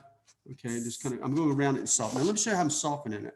I probably should do it like this. I'm going to go in here and I'm going to throw this on here, a positive stencil, and spray on the stencil like that, just circles. All right, little circles. And what this does, it blurs that edge a little bit. You see it's getting softer now. So I'm gonna come up here and do this too. Like that. I kind of feel like that's a little bit too big. Although, yeah, it's a little bit too big. Okay, so if you guys, what do you get in the situation if you're too big? Well, you have a few options. You can try to erase it, but the problem with this is I'm worried I'll cut through that color I just made. But I can lighten it a little bit. So that's what I'm gonna do with the eraser. I'm gonna lighten up a little bit right there. Okay, that helps some, although it's not perfect. It helped a little bit. Okay, I can improve it a little bit. I don't have anything to lose by trying, right? All right, so I'm just going to erase that back. I got a feeling when I come back with a light color, I'm just going to go back over that. But I might be able to, I can probably live with that. Actually, I think I can, because this whole area is going to be darker. So this whole area is going to be dark like that. The whole area is grayer. So I think I can hide that little mistake in there somewhat. All right, and that's good. All right, and up here, I'm going to do the same thing. Let's put a shadow up in here like that. The problem is it's coming out a little bit too dark, too abruptly. And the other thing I want to do is I would like to kind of cover this up with a curve of some kind and go around the edge. And again, it's softening that edge a little bit to create a blurry effect. Like this, okay. Just going ahead and there. Now that's not really much of an effect here. That's pretty crappy, but I'll live with that for now, okay. It just looks a little bit strange, I tell you. It looks like I need a little more blue in there. So, I'm not, sorry, a little more black. So I'm just going to go ahead and go around the edge of it like this. It needs to go darker, so I'm just going to darken it like that. Okay, I still got a bump in it like this. Just bring that out a little bit. Right, there we go. All right, so I'm trying to kind of improve it now. I know I'm not dark enough in here. Let's just darken this down a lot right in here. Let's darken it down. Darken it. Just bring a few lashes out of it. Put a little more shadow in the corner of that eye right there, like a little bit of a shadow there, and a little bit more shadow up there. You see it's starting to become more subtle now. I got a little bit of a shadow right across the bottom of the eyeball, right in the center there. Very subtle, barely there. Now, the reason I'm putting shadow in there because that's brown, okay? That's something you got to pay attention to. Some of these things are just brown and they don't warrant this color. This color is black, so you don't want to put that. I should have used the sepia first so you wouldn't be tempted to do that, okay? That's probably where I want to leave it, maybe a little bit more right here.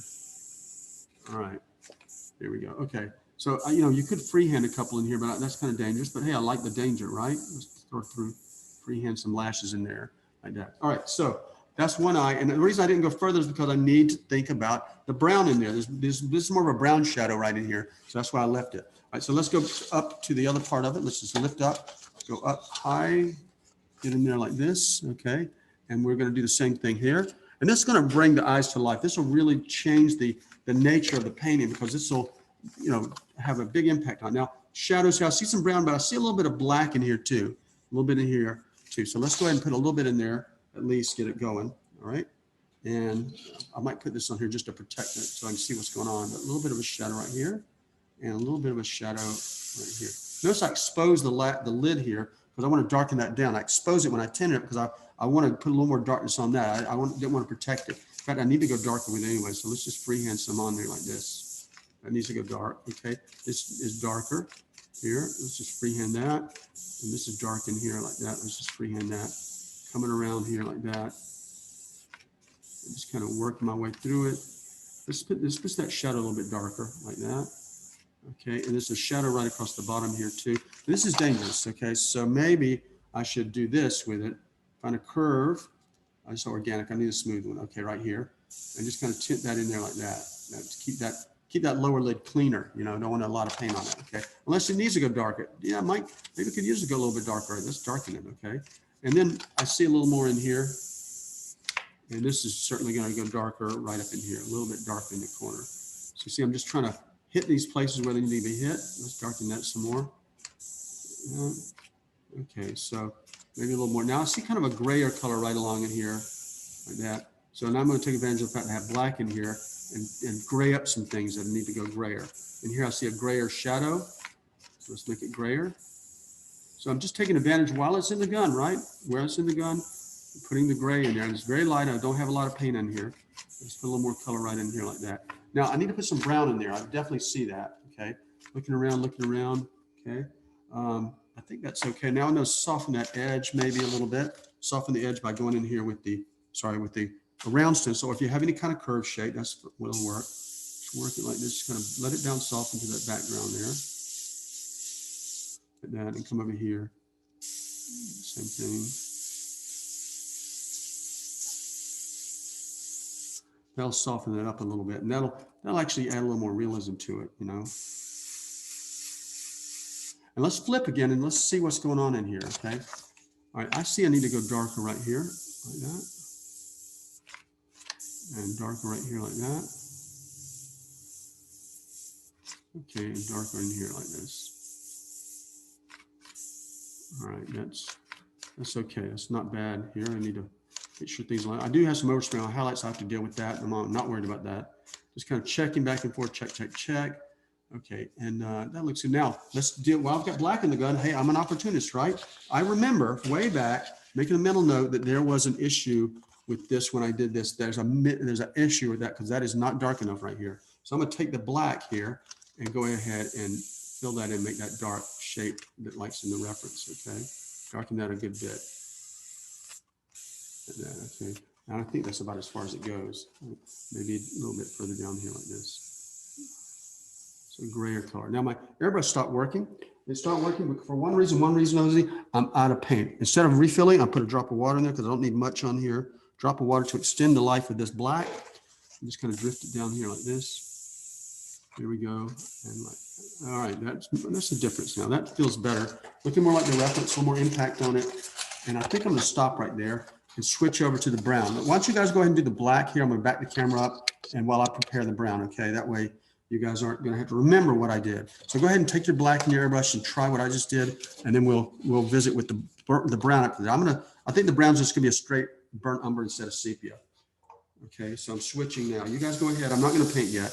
I'll pause the video. And I've got burnt umber, just straight burnt umber, guys. I'm just going to warm up a couple of these places in here. They need it, a couple of places. Apparently my airbrush is still contaminated with black. Let's put try it again.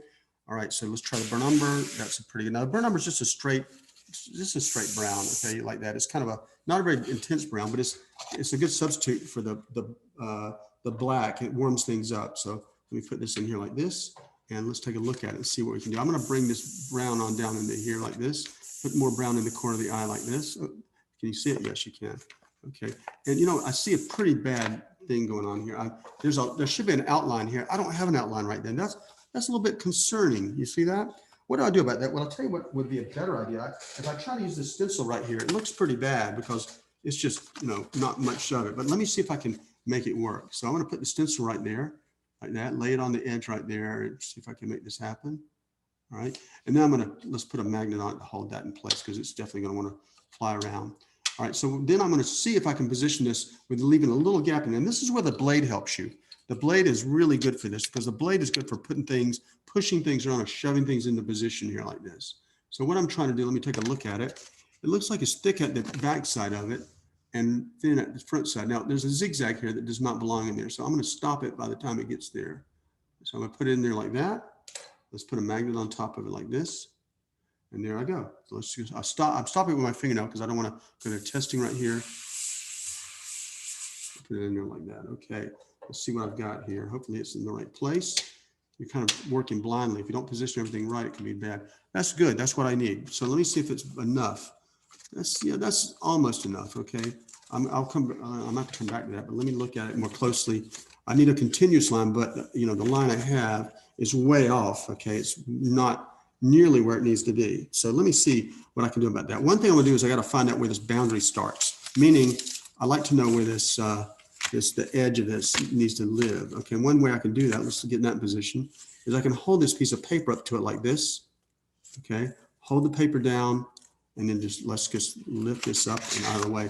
Now I know where the boundary is supposed to be. Look how off I am. Okay, see how much white is sticking out? That's no bueno, man. That's no bueno. I need to get rid of that. So let's just go ahead and just kind of get rid of some of that and there, tip that back a little bit. Not a lot, just need to know where it is. The problem is this is straight and I need this not to be straight, but I just need to know where that boundary is. So you see what I did? I pushed that back a little bit. I pushed it back, and I did make a mistake. Okay, I'm too high now. So what should I do about that? Let me see if I can erase that back. Okay, I'm erasing a transparent color off of an opaque color. All right, and doing that, it's not really working at all, is it? I'm not getting anything out of it. It's just like there. So what do I do about that, guys? Do I cry about it? Is there a solution to that? Or am I just doomed? Is it just, I just have to use option number one? Well, no, I don't have to use option number one. The answer is I've got a light airbrush and I could always repair that. How can I repair it? Well, just go back to the original blue color. That blue color we had, that will save my painting, okay? So all I've got to do is put the blue back in it. And just one shot of it is all I need. And that blue will restore my vitality of my painting. That looks pretty bad. That was a pretty serious mistake, wasn't it? I'm glad you were there to witness it, because now you know that I make more mistakes probably than anybody else in this conversation. All right. So let's just go ahead and make a drop there. And what I'm doing, I'm just putting the blue back in there. All right. And in this case, I don't have to put all my mask back on. That's the other thing. Once you get to this stage, you can actually get away without having to do all that work. And so what I'm going to do is I'm looking for my stencil, my round stencil. Remember that round circle shaped stencil? That has decided to go AWOL on me and disappeared. That's why I like to have like several around, because sooner or later one of them goes to the floor or something like that, and I don't see it on the floor. You hear me jumping all around, moving around looking for it. It has definitely left the building, right? And I just was using it, wasn't I? I mean, you guys saw me using this stencil, and now I'm looking for it, and it's like nowhere to be found. Okay, well, I don't know. I have no idea what happened to it, but you know what? I got my backup nearby, so let me go grab my backup and work on that, and I'll be right back. It's a mystery. I'm gonna go grab the other one.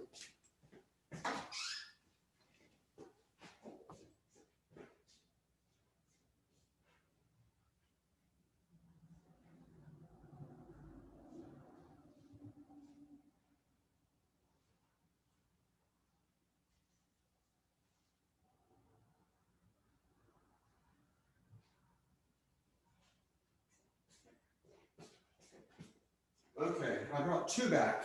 So if I lose this one, I've got my backup still, okay? All right, so here's what I'm doing, guys. I'm just gonna cover this up. This stencil really doesn't fit this, that's the thing, but it is round. And so I'm gonna use that here to kind of protect that area in there like that. And then throw a little magnet on it here, like that.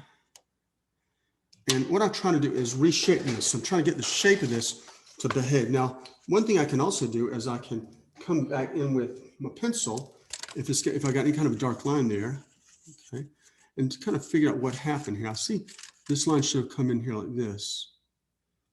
That it should have done that. And I don't know why I did that, but I certainly didn't pay attention to what I should have been doing. That's the line, that's the track it should have taken. I think I was distracted or something, but whatever the case, yeah, I messed up pretty good there. All right, so I need a smooth curve. And what I'm gonna do is gonna kind of block this off. So I'm gonna try to find a smooth curve. That's pretty smooth right there. That's not much of a curve though, is it? Something with a little more curve in it. There's that's a little bit more of a curve, but maybe too much. So yeah, I'm searching for this smooth curve. So right in here, I'm gonna go ahead and deal with that. So let's get back off like that. That looks more like it, okay? So I'm gonna come in with the color and just kind of hit it pretty good there. This is also a point where I could go in if I wanted to and deal with the, maybe where I got a little bit too dark with that part right there, see? Let's just lighten that up a little bit. The reason I'm not going forward is because I don't have that, this positive stencil is not covering everything it should be covering. So let's move it a little bit. Let's shift it over a little bit like that. Okay. And I'll use that to, let's get it back on track here. Let's check it out and see. Bring it over there, we go like that. Okay, now I'm gonna go here and become a little more aggressive like this color in here. Let's make it connected like that. Okay, and then just pop it through like that. So yeah, now you can use this color here to repair your stuff, which is great. Okay, that helps us immensely.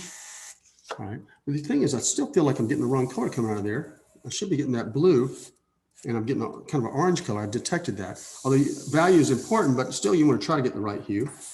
Right, there we go. Okay, now I've got the right hue coming out. So let's go, let's do this here.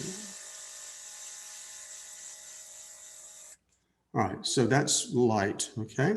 Now let's see how it looks. It looks going to look pretty bad until I do some other things. But okay, things are actually, they're better. But I got a kind of weird zigzag in there, but I'm not too worried about that. Now I feel a little better about things, and I'm thinking with more confidence that I'm going to go ahead and push this edge back. Kind of now I've fixed that thing. So I'm looking for an edge that I can use. And here it is right here, I think. I'm just going to go in here and try to establish a little bit more of a hard edge right there. All right, there we go like that. And let's check it out and see what's going on. It's still not so great, right? Because I'm still not working with it right. So what do I need to do? Well, it looks like the edge moved a little bit in the wrong way, wrong direction. So I'm going to pull this. Luckily, I've still got everything. I got two airbrushes. If I didn't have two airbrushes, I'd be cleaning it back and forth and back and forth. And that's the reason to get another extra airbrush. So you don't have to do that. All right, so here I'm going back with the lighter color, and this should, I'm going to move that edge again. I came out too far with it. I'm just looking for a better curve than I had. Oops. Let's see if I can get a good curve. And once I get the good curve on there, let's see if I saw it a moment ago that was pretty decent. It's got so many curves. That's the problem, right? Is that organic? Yeah, it's a little organic. So I think I'll use it right here, just for the heck of it there. All right, so I'm just going to bring that in. It's coming out a little bit too far. So let's just bring it in a little bit. Come out, paint. There we go. So what I'm trying to do is move that edge over a little bit. Like that. And you may end up spending a day or so going back and forth on it, but eventually you will get it. Okay, let's just see kind of where we're at with it. I need to probably wear my other glasses to see this, but all right, so I'm looking at it, and I also try to visually measure things, like the distance here. So I think that's better. I'll probably go back over a few more times, but I'm not going to have you guys suffer through it. All right, I'm going to put the brown on it now. Let's put the brown in here like this, up in here like that. Oh, there's a highlight. I don't know if you saw that, but I'll bring that highlight back in a moment, that highlight right in there. So let's just bring this, soften this up a little bit with brown. Yeah, you see, I really like to soften that edge up a little. Okay, and over here it needs to definitely go softer. And I'm actually spraying on the iris itself. I'm spraying on the iris itself, and the overspray is softening it up and bouncing that off. I'm getting a tremendous amount of color in areas that don't belong, such as in here. That did not need to be brown. So it's just overspray, so I should be able to get that out without affecting the rest of it. You see the rest of it's hardened up, so I can erase without taking it off the other. Same here, I should be able to get that out without taking off the black around or dark around it. Okay, yeah, so that worked pretty good. Now, and so you go back in, you want to refine a few things. Okay, now I wouldn't recommend spending a huge amount of time on this, but you can certainly make it better by just a few little marks. I'm spending extra time, as I want you to see that I have to sometimes go back and several times over an area to finally make it look the way it needs to look. I'm putting this extra line here because that's where the boundary is actually going to go. How do I know that? Well, I'm flipping it and it's helping me see that. So I'm using the blade here as a pencil to draw that in there. Okay, I don't know if you knew you could do that, but the blade's a pencil to kind of draw that boundary in there. It's too light right now, but I'll darken it later. Okay, I'm just trying to get my proportion right because the eyes are so vital, right? Also, there's a highlight right here that I kind of covered up. Let's bring it back out, see if we can revitalize it. Circle, circle, circle and lift, circle and lift, circle and lift. I mean, I'm just making little circles right there. Okay, and let's lighten that up too if I can do it. Okay. If you can't do it, you'll just come out with white more. Okay, so that's better. Okay, let's shift this up. This other eye should be a lot smoother than this, right? At least in theory. Okay, so I'm trying to make the eyes pop because that's really the most important part of the painting is to get the eyes right. Okay, so I've got the eyes in there. Where do I need to put brown? That's the question. Brown, where do you live? Okay, a little bit of brown up in here. Okay, the eyes are, it's kind of like an overall cast to some of these parts. Okay, now looking at this makes me also realize, hey, you know, I've got some issues with the shape of this thing. When I look at it, I noticed that my, you know, when I line everything back up together, let me see, I'm not lining up very well. Okay, let me see what's going on here. All right. So when I flip this back and forth, line things up, look at this edge of this iris right here.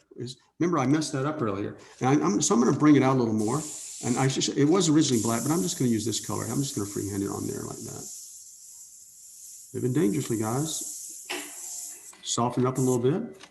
Okay, so that's better. Okay, now I've got the dark in there. I can really go to town on it. What do I mean by that? Well, I mean I can get in there and establish those highlights once and for all. Okay, and what do I mean by that? Well, I can take the blade and just go in there and scratch them out. That's what I mean by that. So let's do that. Let's get in here and scratch out those highlights. So I went in here and did these, and they're blue. I can actually go put some transparent blue on this later. Okay, that's because these are blue highlights, and I've got them brown. Let me see if I can clean that out a little bit with this. Okay, see if I can get some of that brown out of there. I can do a little bit of damage with it, but it's not really enough. So I'll plan on scratching it out. Okay, but what I'm doing now is I'm putting these little highlights back. There's a little highlight right there that crosses over the boundary here, right on the edge. And there's a kind of a diamond shape, not diamond shape, more like a big, long, extended triangle right here, like some kind of shim or something like that. Right, so you see what I'm doing? I'm just going through here like this. Now I'm getting more contrast than I have in my painting. You've probably seen that too. So what do I do in those circumstances? Well, I can overspray this with a color. I'm going to do that in a moment. So I'm going to first though, I'm going to go in here and bring that highlight out right here. Try to be as precise as possible. There's a strong white highlight that comes right through here. Okay. I'm going to bring it like this. And like this. Okay. Drew, I'll be signing off now. Okay, all right. I will upload this later, and I'll try to be a little more complete and add a few more things to it, so you can you'll be able to see it. So hey, it was great to talk to you. Just email me if you need anything, and if I can do anything for you, let me know. Enjoyed having you. Good luck in teaching. You got to get some rest tonight, and hope you got something out of the class. It was very good. Thank you so much. Oh, hey, it was my pleasure. It was great to meet you and great to talk to you, and we'll see you again soon, I hope.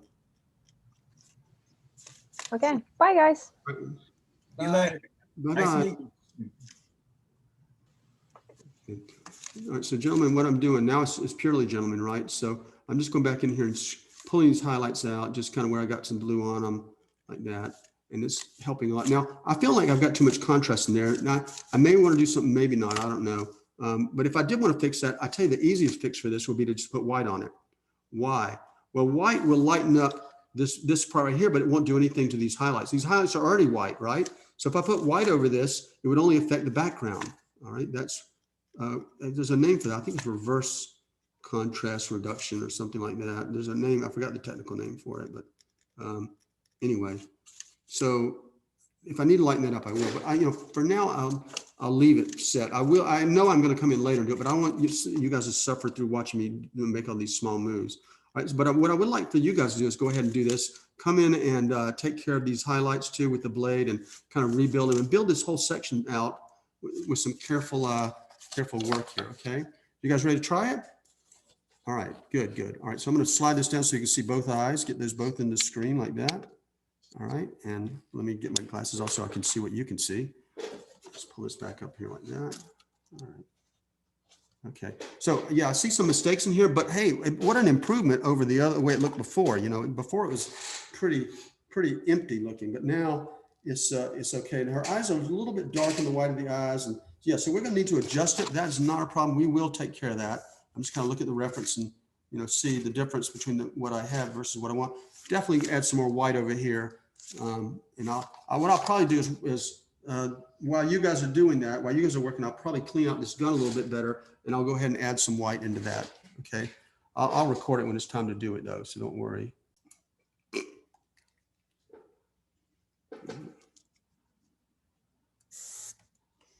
Trying to find a curve that corresponds to it.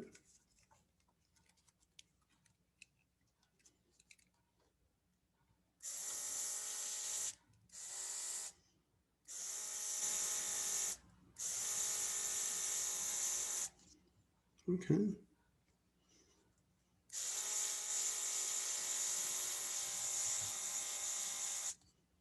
That might be a little better. Let's check it out. Wow, I think I need to go even lighter than this. I mean, it helped, but still, it's still pretty bad.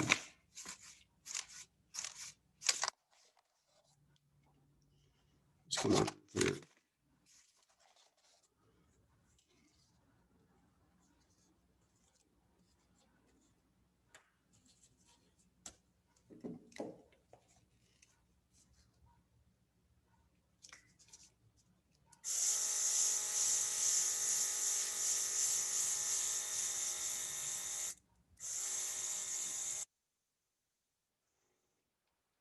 All right. Let's see if I can move this around a little bit and make it happen.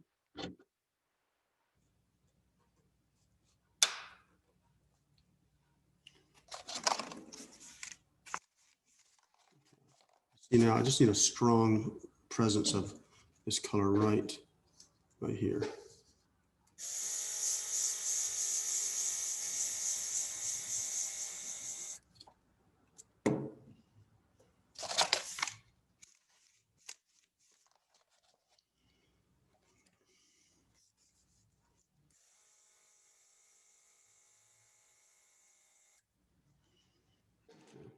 I think I'll leave it there and see how it looks.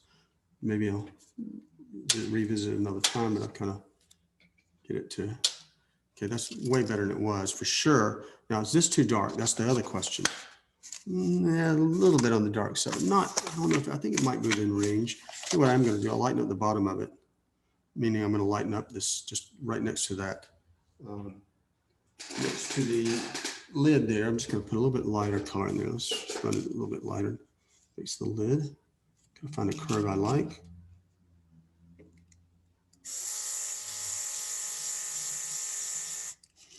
Like that. Okay. Better.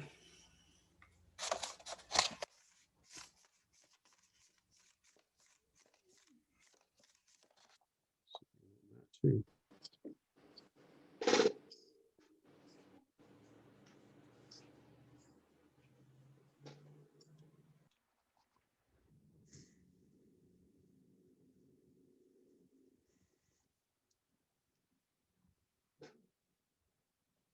Okay.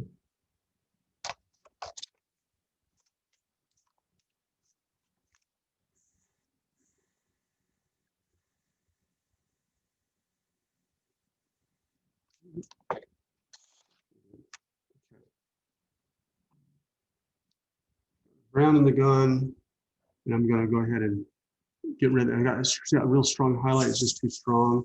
I'm going to knock it back with this.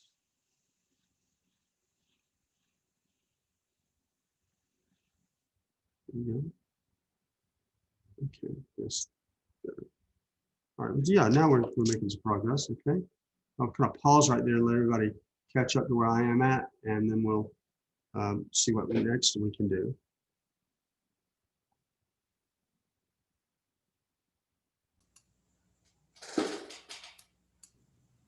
So here's the recording back on, and I'm just observing now. I'm going to soften this up here like that, just putting the red, the burnt umber in there, and let's darken this too. Let's just darken it, darken it, darken it. Coming across here, I probably need some red violet on it. I can pretty much guarantee I do. Like that. I'm just looking here. Okay, I see some areas in here need some work. Let's just darken this down here like that. Now, I get to the point where I freehand it because it's kind of soft in the reference material. The edge is a little bit soft. Okay, and let's get a hard edge right there. Let's get close to it and freehand that. Okay, got some overspray. Let's just cover that overspray. Okay, and I see this looks really bad. It looks really dark, like a dark bruise under the eye.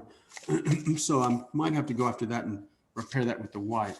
Okay, so let me see. Do I have the white in the gun? Yes, I do. All right, so what I'm gonna do is I'm gonna go up under this eye and I'm gonna take the white again and I'm going to see if I can kind of lighten it up a little bit with some texture on it. So I'm gonna come in here with some texture.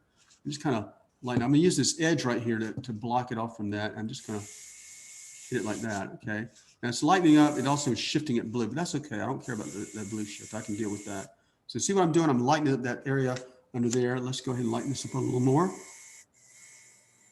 It's just gotten too dark, that's all. All right, and I'm trying to stay away from that texture at the bottom that I rendered. So, but I think that's better. That's actually better. All right, so it's lighter now, but of course, I'm ignoring the color issues because they're not going to be a problem. We're going to fix those. I'm just going to lighten that up against that like that. Run it right up against the lid there. All right. Yeah, so that's going to work, I think. I just got to put some orange on it. I'm going to lighten up a little more and put a little more texture in there. Let's get some dense texture in there like this. Really make it interesting. Like that. Okay, and maybe like that. All right. So what I've done is I've just put some dots in there with the texture. I've got a pretty bad blue, a really nasty shift in there. You see how gray it looks? That's the blue shift, okay, where it's gray looking. What happened is it shifted blue and the blue interacted with that orange that was on there, that fleshy orange color, and they neutralize each other. So I'll have to do it. Now, all I've got to do is put orange on it and it'll solve the problem. So I'll get some transparent orange, throw it on there, and voila, the blue shift will be defeated, okay? I will defeat it with my Kung Fu airbrush, all right? All right, so I'm going to pause it right there. And we're recording. All right. So let's go with yellow under the eye here. Just going to push some yellow under there like that.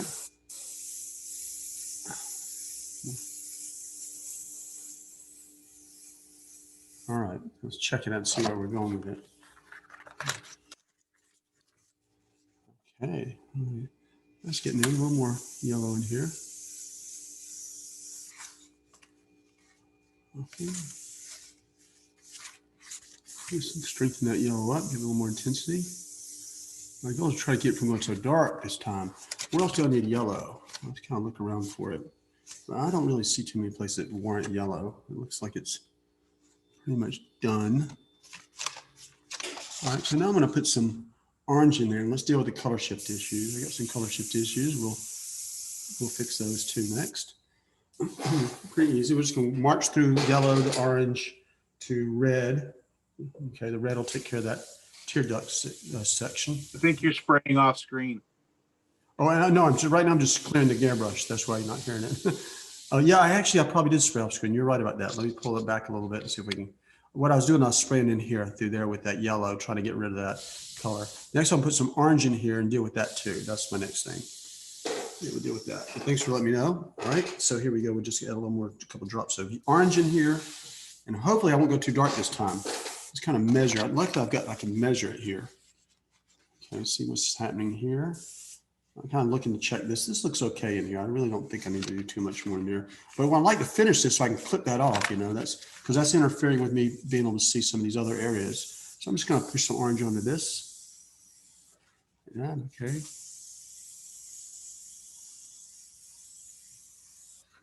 Yeah, okay.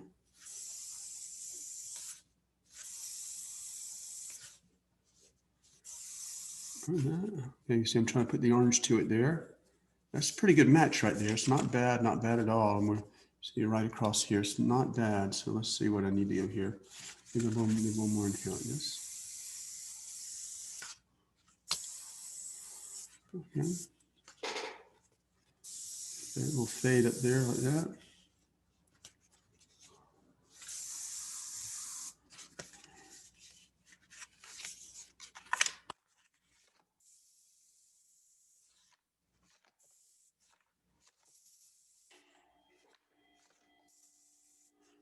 in there and try to take care of that problem area.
I'm pure orange right now.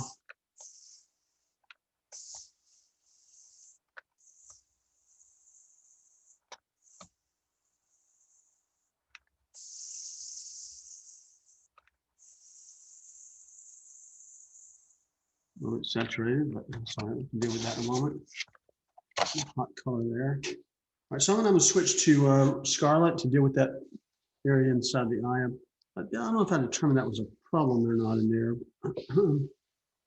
I forgot what I decided about that. We'll deal with that. Now I'm just going to go ahead and put some scarlet in here. We'll go after this part right here with two, just to clean this. Put it there. There we go. That resolves pretty quickly.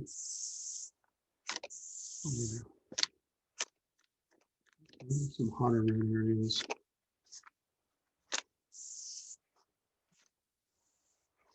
I did determine I need to put some red in this section here. I'm just going to block it off here. Yeah, okay. So what's I need on there?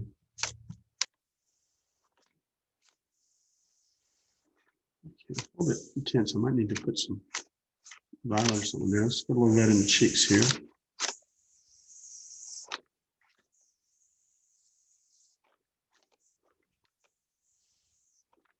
Definitely gonna put some red in here too.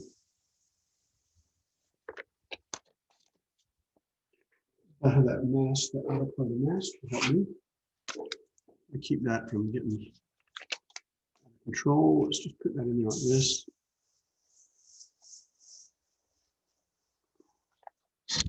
A little more red in there.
It's time for me to trussle that hair. A little bit of hair in there to try to make that work.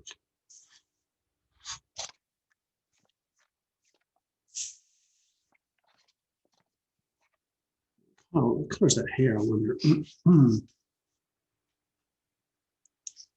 Rinse out a little bit. Pause it for a moment. Well, so guys, you know what you could do? You could just take a piece of paper and cut it, or you could use this hair stencil. But the idea is to make a cut and use the split in it to create what you want to create. So for instance, I'd like to do this hair in here. Kind of hard to see where the hair is, I'm going to guess. But I try to find a curve that corresponds to it. I'm thinking that if I want to do this in here, I'm going to say a curve. I should be able to get a pretty good curve out of this. Let's kind of look and see. Let's look at this curve right here. I'm thinking something like this would work nicely. All right. So I'm going to lay that on there. Let's go ahead and just lay one side of it on there. Like that. Okay. And let's just check and make sure I'm still in the zone there. Maybe just a little bit of a tweak like that wouldn't be bad. Magnets sometimes can be a pain. Magnets hiding under there, that's the problem. Let's try this again. All right, see where it needs to line up. Maybe like this, maybe it might be better.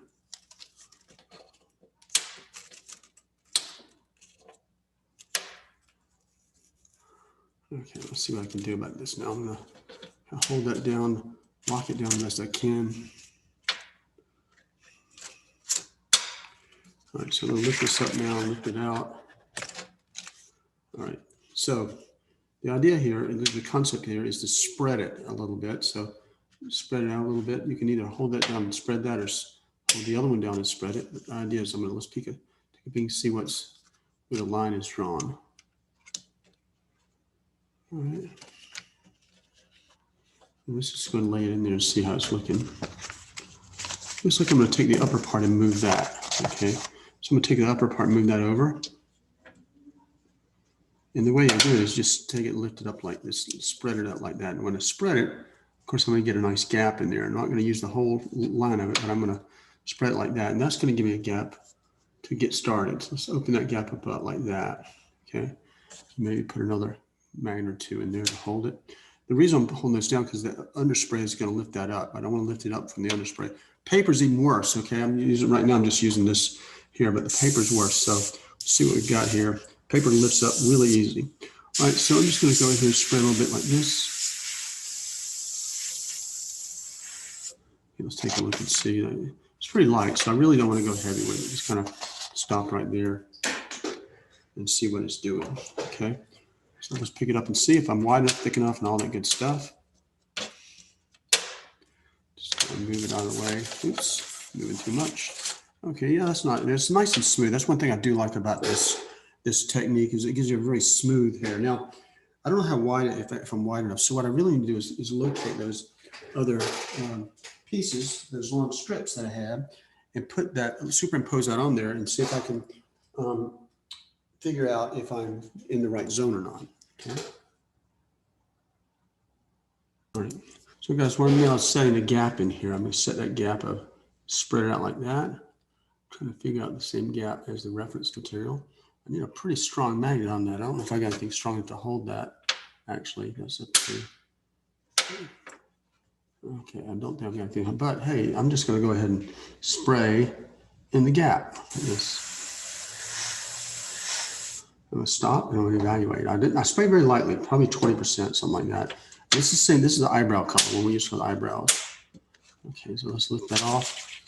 You see how I got a little bit wet there, but you can see how I'm trying to match up to the one below it. I don't like that part of it. That was not intentional. So let me see if I can patch that up. Good news is it's the hair and it's got a lot of room to finagle and shift things around. So let's see if I can do a little bit there. I see the problem is I'm spraying pretty much water and it's not covering very well. All right, so that should be enough to help that. All right, so we got that in there. Now, what I'm just, is that a little bit of water there? I don't know. Might make another one right there just to keep it, make it look better. So next step, find one of my other stencils. If I can locate one.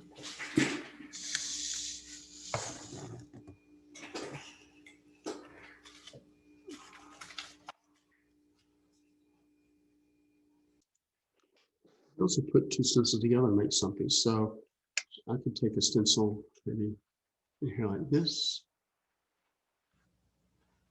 All right, pin that down.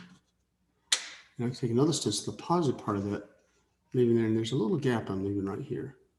It's going to curve. It's going to be a little curly hair. So when I spray in that gap, it makes a fine hair. That's what I do. Look at that. So I'll just move this off. And I've made a little hair in there, okay, like that. So it's pretty easy. All right, so what I need to do is maybe take a look at some of these other hairs in here and do that. Now, I could also do it with just a piece of paper, cutting it out. So I think that'll be my next step, is just show it with paper. Okay, so what I've done is I've taken the stencil and I've cut out the shapes of the hair in here. So what I'm going to do with this, I'm going to lay this in here like this and try to get it in approximately the right location. And I'm going to just go after it and try to recreate some of these lines in here like I see in the photographs. So let's push this up to there. We'll push it right to the edge, and let's just throw a few magnets on it to hold it in place like that. That ought to help. And then what I'm going to do is I'm going to see about making some lines. This is a pretty light line coming through here, so let's just spread it out like that.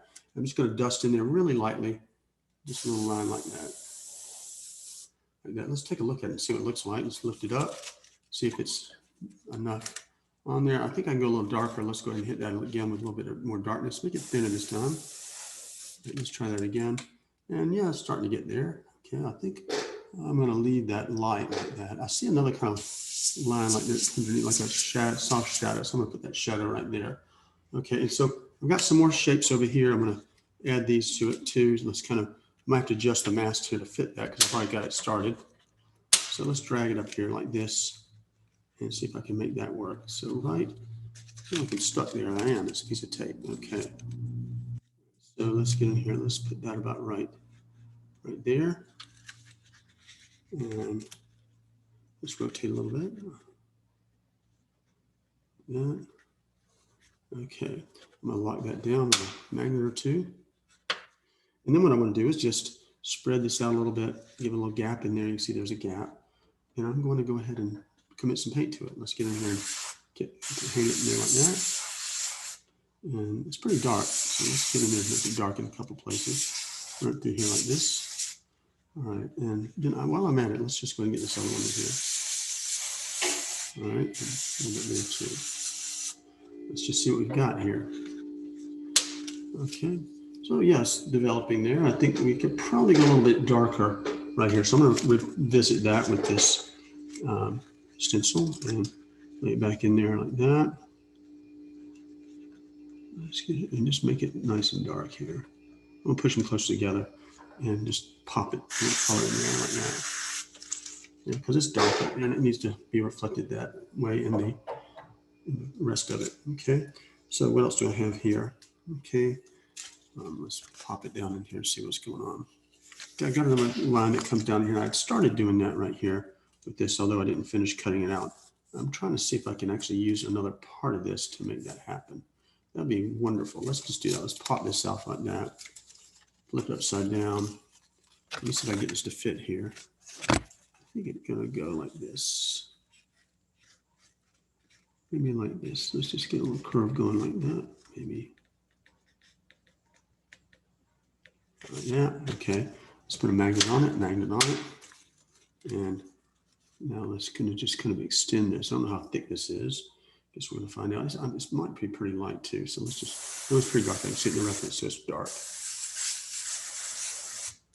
Right, there we go. Let's just see what we have now. Okay, so yeah, we're starting to develop some things there. Starting to get a little hair in her face, and that's good. I see a couple other places where they've got some thin hair in here. So I'm just gonna see if I can pop it in there with this. Let's put that in there like that. Let's get in here close like that. And I'm just gonna throw a little paint in there. Yeah, okay. Just a hair or two hanging down to help it look a little more natural, okay? So now let's jump over to the other side to see what's happening over on that other side. Okay, so I'm gonna run up here and look at this. Let's move some of these out of the way. And I've got some dark hairs that are coming down through here. So it might be a little difficult to track, but fortunately I happen to have the mask. Okay, so I'm going to take the mask. And it looks like this is just a continuation of the other one. So let's just get in here and make that happen. Okay, see, I'm going to blend it in right there. I'm going to pop that loose so I can spread it out. Spread it out a little bit. Let's just break that off too. All right, so spread that out. I need to really revise that. Let's put this down and see where we're at with it. Just make sure I have continuity there. And I don't, so I need to slide it down for sure. Okay, maybe that. Okay, put a magnet on it, or two. I'm gonna use this right here, and I'm just gonna kind of put that gap in there like that.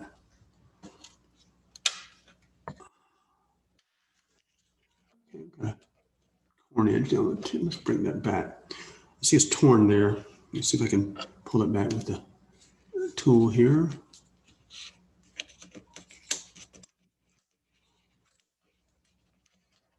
Yeah, rotate that back again. And okay, and then let's just spray in there. This is going to fade out by the time it gets up in here. So let's just spray it in there.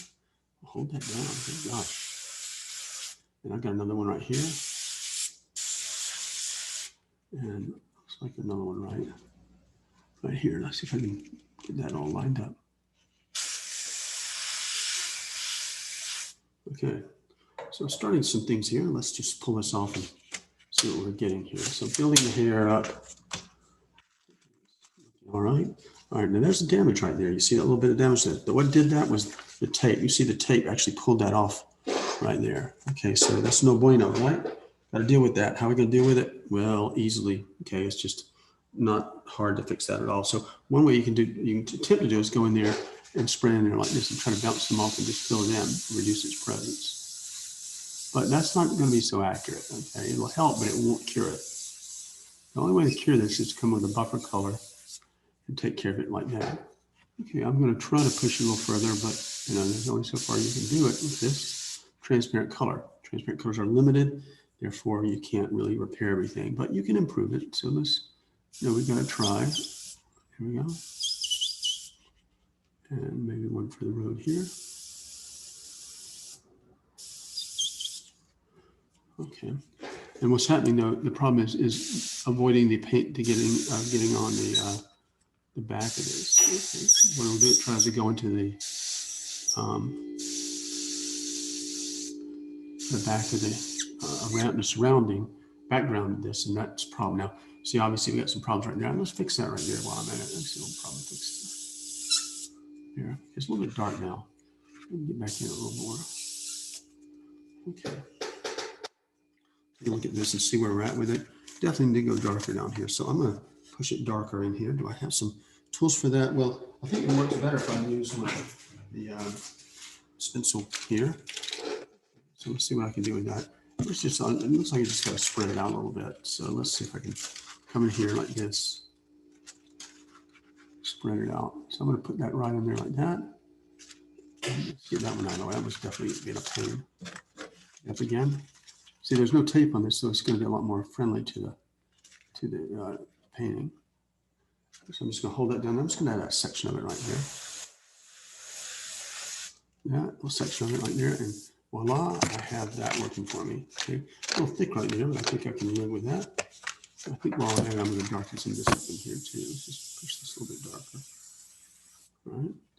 And once you get the dark things in, you can start maybe figuring out what else needs to be added. Okay, I don't really have too much else on. This needs to continue though. This needs to continue down to connect with this other piece. Okay, so what I'm looking for is a continuance piece. Let's see what I've got here. If I've got something along in here that kind of helps it continue, that's too steep. And these curves are varied. You can see that some are going to be swooping and some are going to be really shallow. And that looks like a pretty good match right there. So I don't think I need to pin that down. I think I'm just going to go ahead by hand. Stick that in there. Let's lift it up a little bit. Coming down here with this like this. And I'm not going to let it go past my finger there. So let's just go ahead and gently throw some in there. Come on, paint, come out. I think I'm running out. I think it's out of paint. That's No good, right? I was just getting in my groove. Took it off. Did I get any on there? Oh, I got a little bit on there, but not really enough to make a difference. Now I needed something. Well, no, actually, I might be able to live with that. That's not too bad. That actually worked for me, but it did run out at an unfortunate time, didn't it? So you just have to live with that. Okay.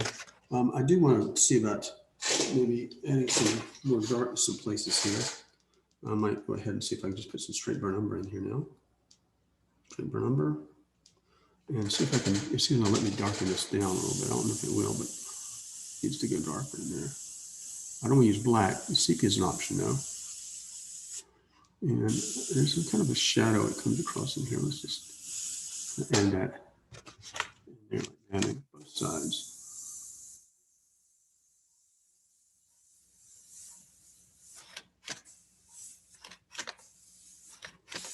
No, that just gives me a chance to see what needs to go dark and what doesn't.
Getting on the lip now.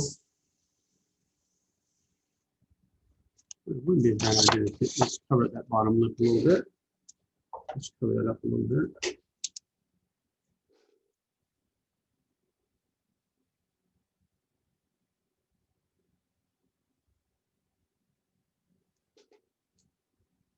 It's pretty dark under there, so let's commit.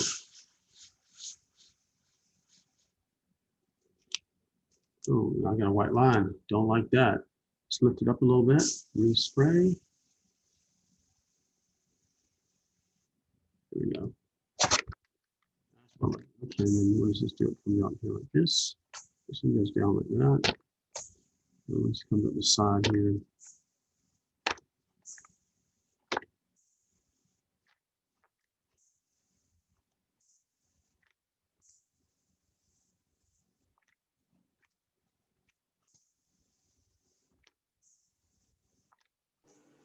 That's sepia you have in the gun?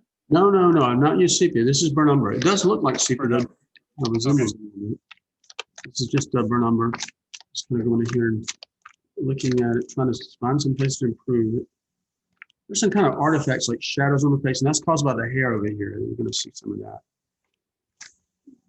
This is just straight burnt umber here. I'll run some freehand hair through there just to give it a little more fine detail.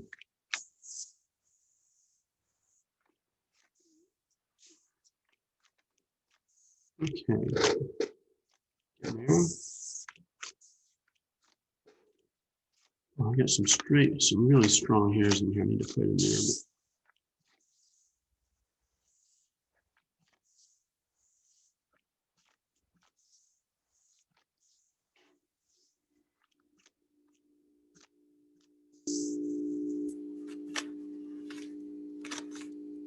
Okay.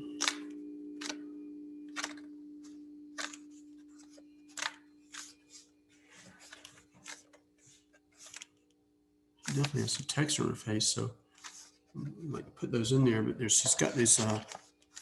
She seems to have a lot of little tiny freckles and stuff. So I need to see about getting that in there. Trying to find that nose too. So that nose needs to be. The nose needs to be in here. I think I've lost the nose though.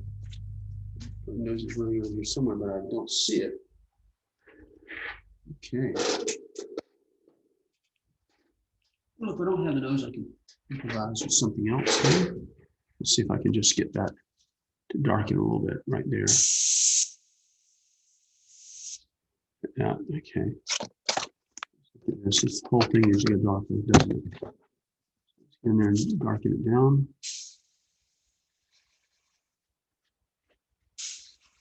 That dark nostril. Okay, there's a point where I'm going to need to probably start pulling off this this mask.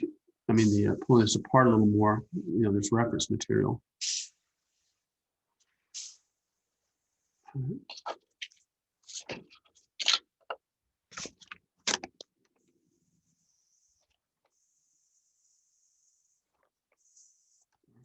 Darker in here.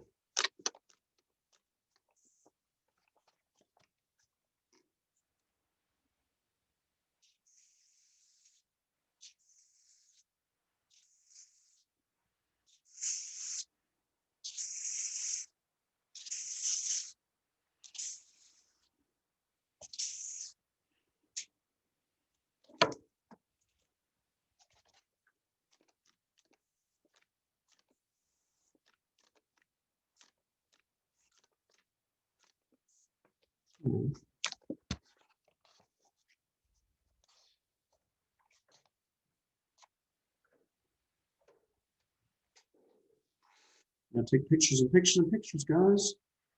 All right, a little more, another picture. Probably have to go for dinner. I don't know how much longer I'm going to be able to stay. I'm kind of expecting that text for a moment, like get home. Let me see here. All right. Anytime you want to wrap it up, Drew, that's totally fine with me.